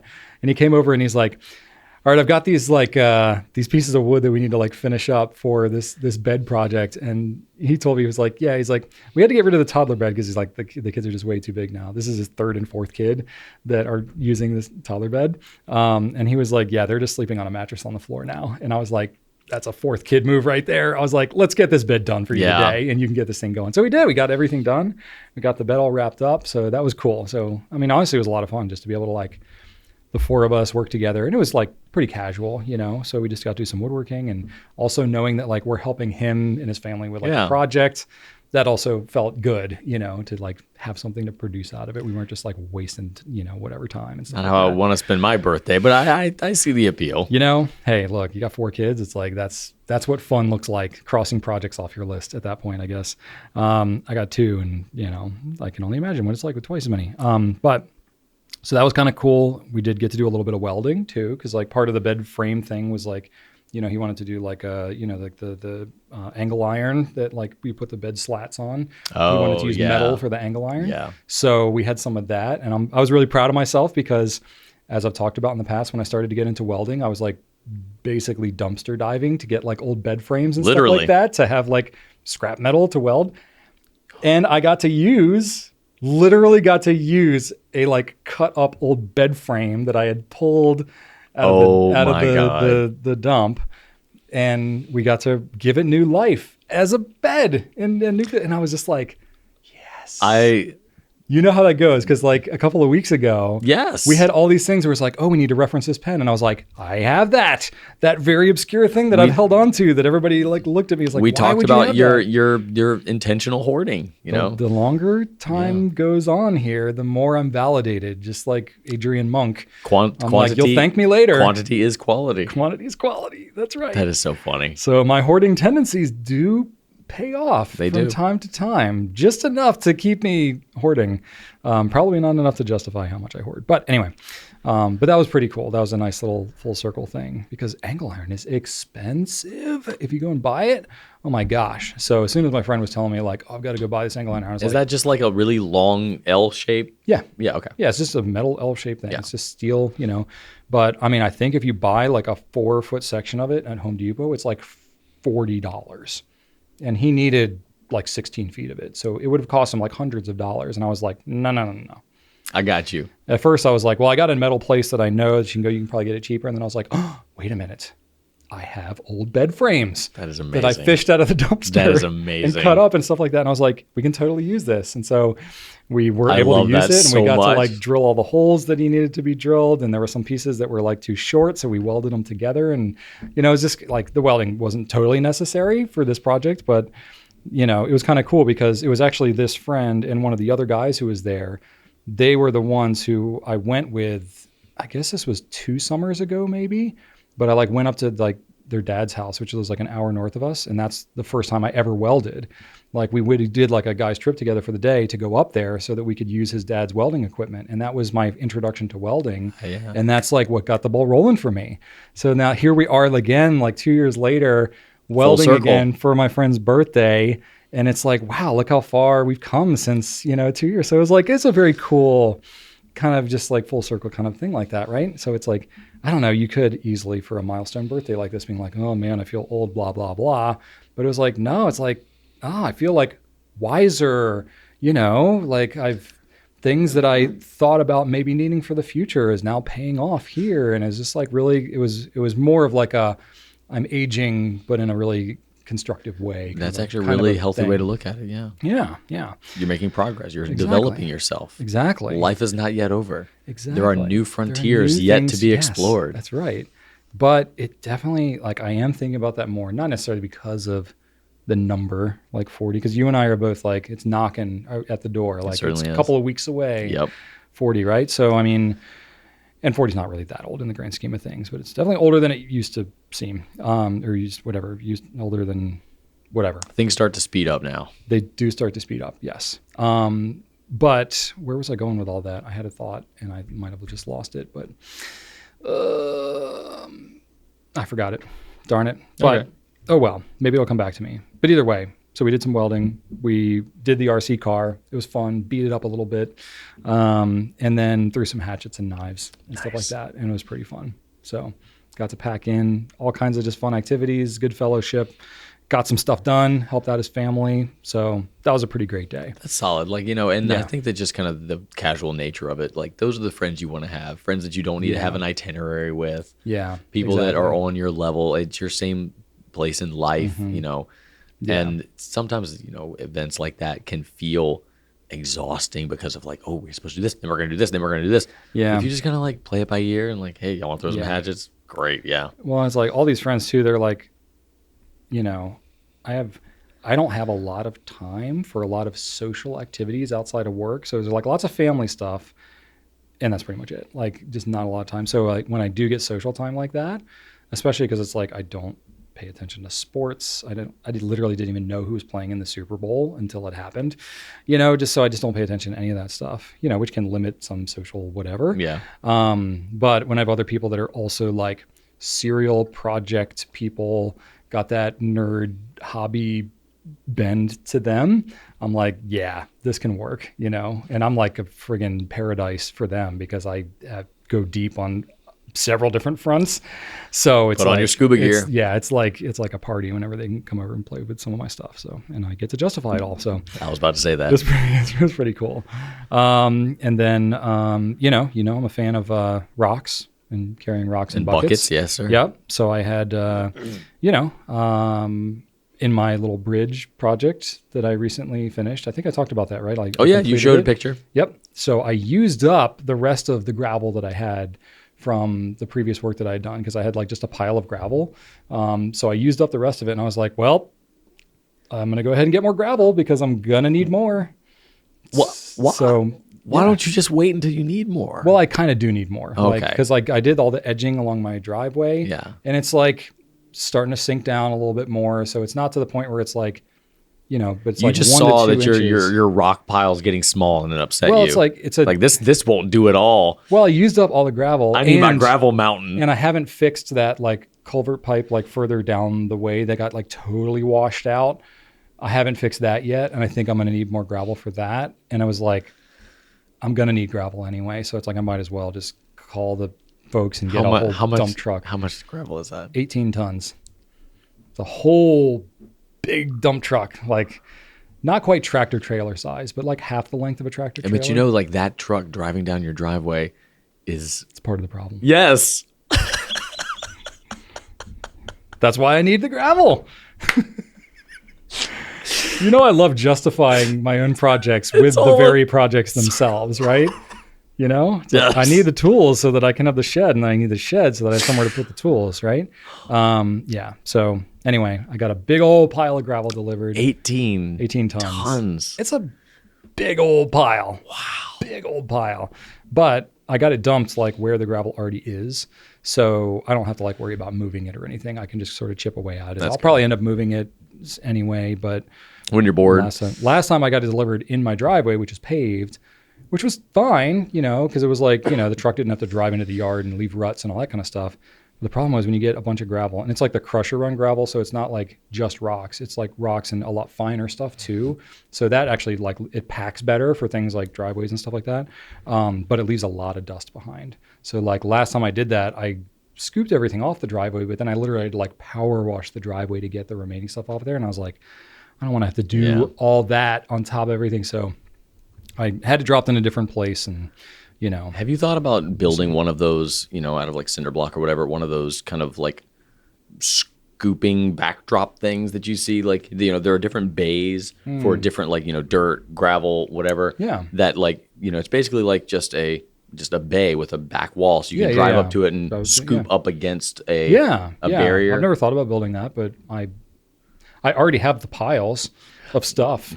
Yeah, I've Because seen, I've dug log graves and I have gravel piles. We both grew up in the same rural area, and I've seen those done. It's not uncommon. I've seen it's pretty rudimentary. I've seen them just basically just with cinder blocks.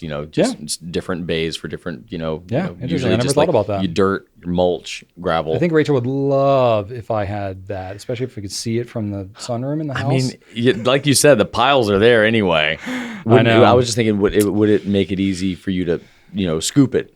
It's not really a problem to scoop okay. it. Yeah, it's not really an issue. It's the kind of thing like if I was like doing it all day long every day, it'd be more of an issue. Cool. But, gravel doesn't.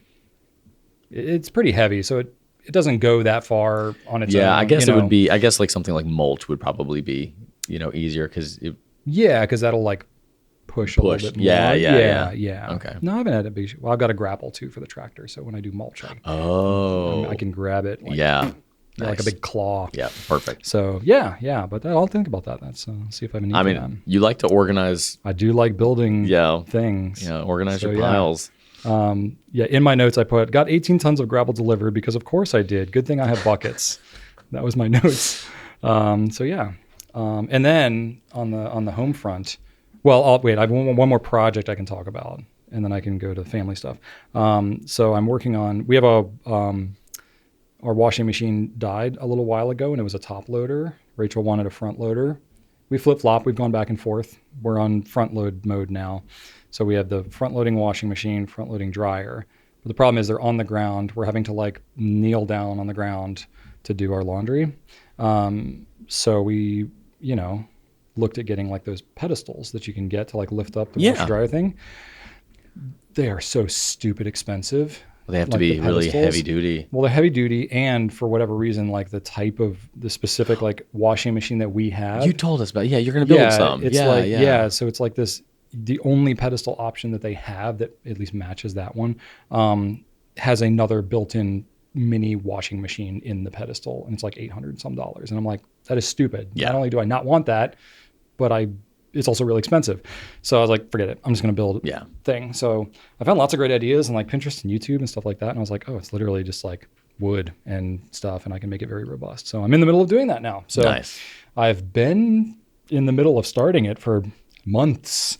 But yeah, I was just like, okay, it's a good time for me to like actually move forward with that. Nice. So it's in process now. And that's pretty cool. So I am doing that.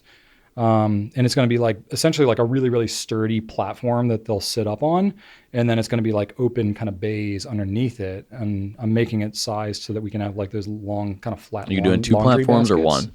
I'm just going to do one all the way across. Yeah.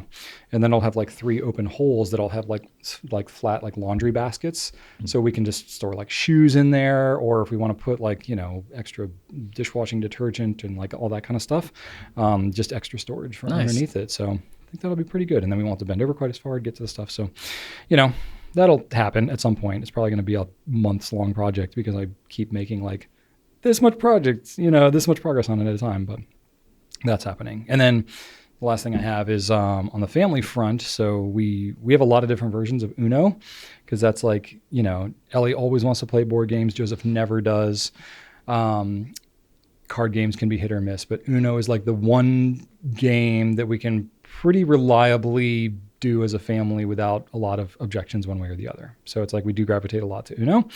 And we have different versions. We got Pokemon and Minecraft and like all these other, there's a lot of versions of Uno out there, but there's different versions of Uno that have like different rules and different cards and stuff like that. They have like all wilds and flip and all this kind of stuff. Well, we found a new version that's called Uno Show 'em No Mercy. It's like basically 3 card decks thick. You get a ton of cards, and it has some slightly different rules, but some of the cards that you have in there, the special cards, are like just absolutely brutal. There's like the draw 2 and the draw 4 like normal, but there's a draw 6 and a draw 10. And there's other cards, like if you play a 0, then everybody has to pass their hand to the person to their left. And if you have a 7, then you can trade hands with somebody. So Do you have to buy a whole new game for that? oh yeah, it's a whole different deck. It's a whole different set. You can't just use your deck you have and just. Nah, you've got different cards that, and you need a lot of cards because you end up with a lot of cards in your hand. Makes sense. And you can like Is the objective stack, still to get down to nothing?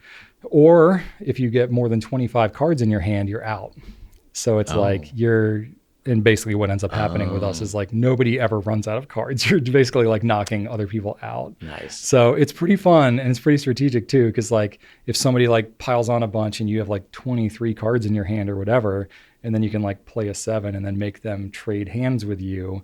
And then it's like, it stinks. I can't remember the last time I played Uno. I'm vaguely familiar with the rules, but there's like a skip and a reverse and like stuff like that in the basic one. And then there's like a draw 2 and a draw 4. Yeah, like I remember the draw ones. Yeah, and there's a wild and stuff like that. But so we have a lot of different variations of Uno now. I have all these different ones. So you're kind of an Uno family here. So that has been very fun. And that little card shuffler thing that I kind of spontaneously bought at Christmas time for the family, that thing is getting a workout with this version of Uno. And I have to like split up the deck because it's so many cards. I have to shuffle it. It's like a whole shuffling adventure.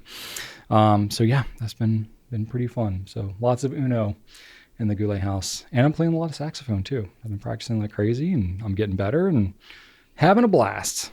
Knocking out those hours. Yeah, logging your hours. Nice. There we go. Less than 80 hours left at this point.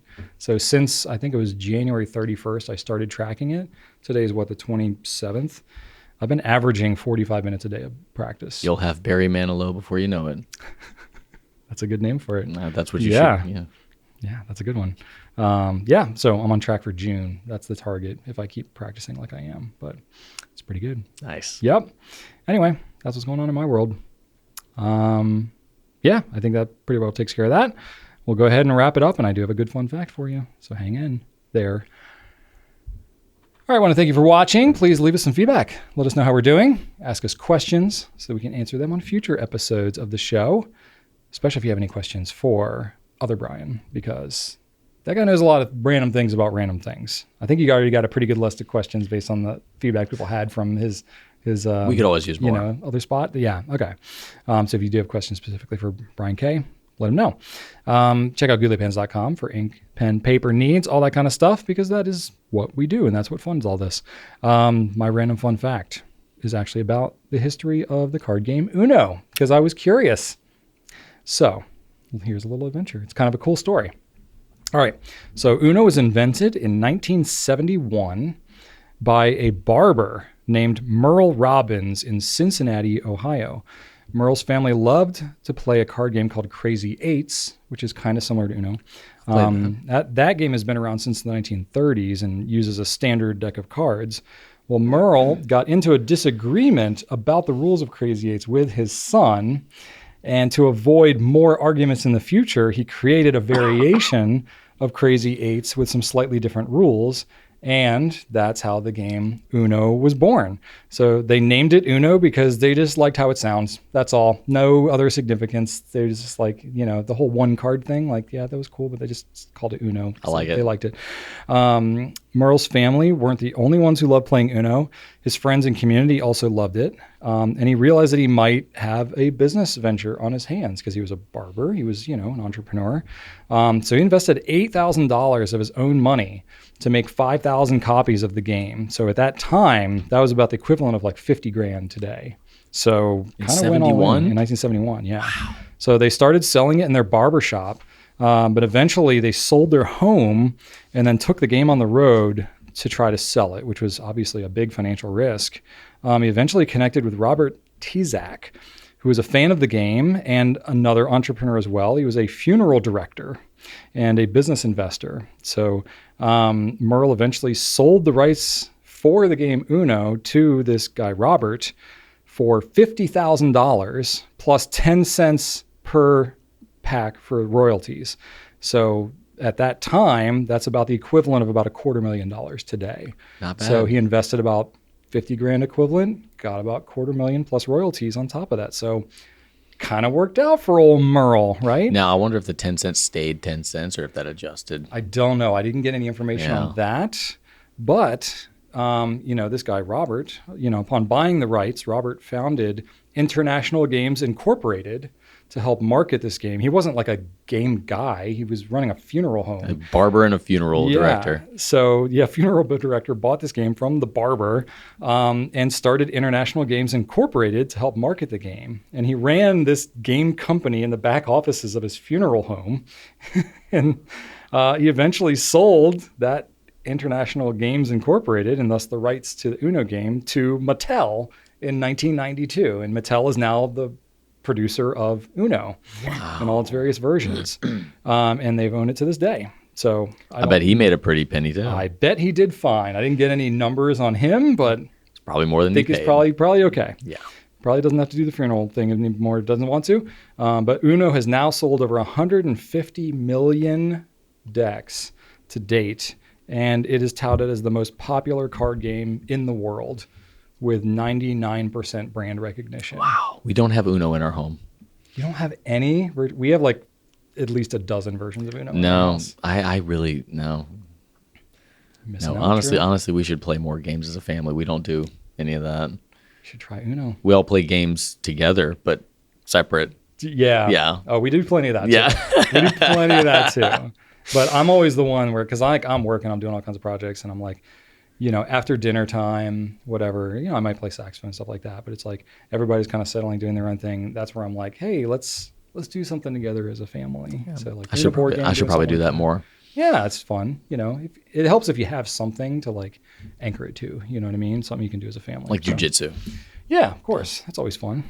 Nerf wars, But yeah, there you go. So that's the story of Uno. Nice. Very much like American Dream, Yeah. entrepreneur kind of a vibe. Yeah. So I thought that was kind of fun. And I just appreciate the hustle. And now Yeah. I'm directly benefiting. Now you as a like your family favorite game more. 100%. Nice. Love it. Love those kind of stories. So thought you'd be interested to know. That's our little fun fact for today. So hope you enjoyed this. Again, I won't see you next week, but he will. And other Brian will. So better Brian. You'll get a different flavor of Brian. Hope you enjoy that, but then I'll be back after that. Have a wonderful week. Thanks so much again, everybody, and right on.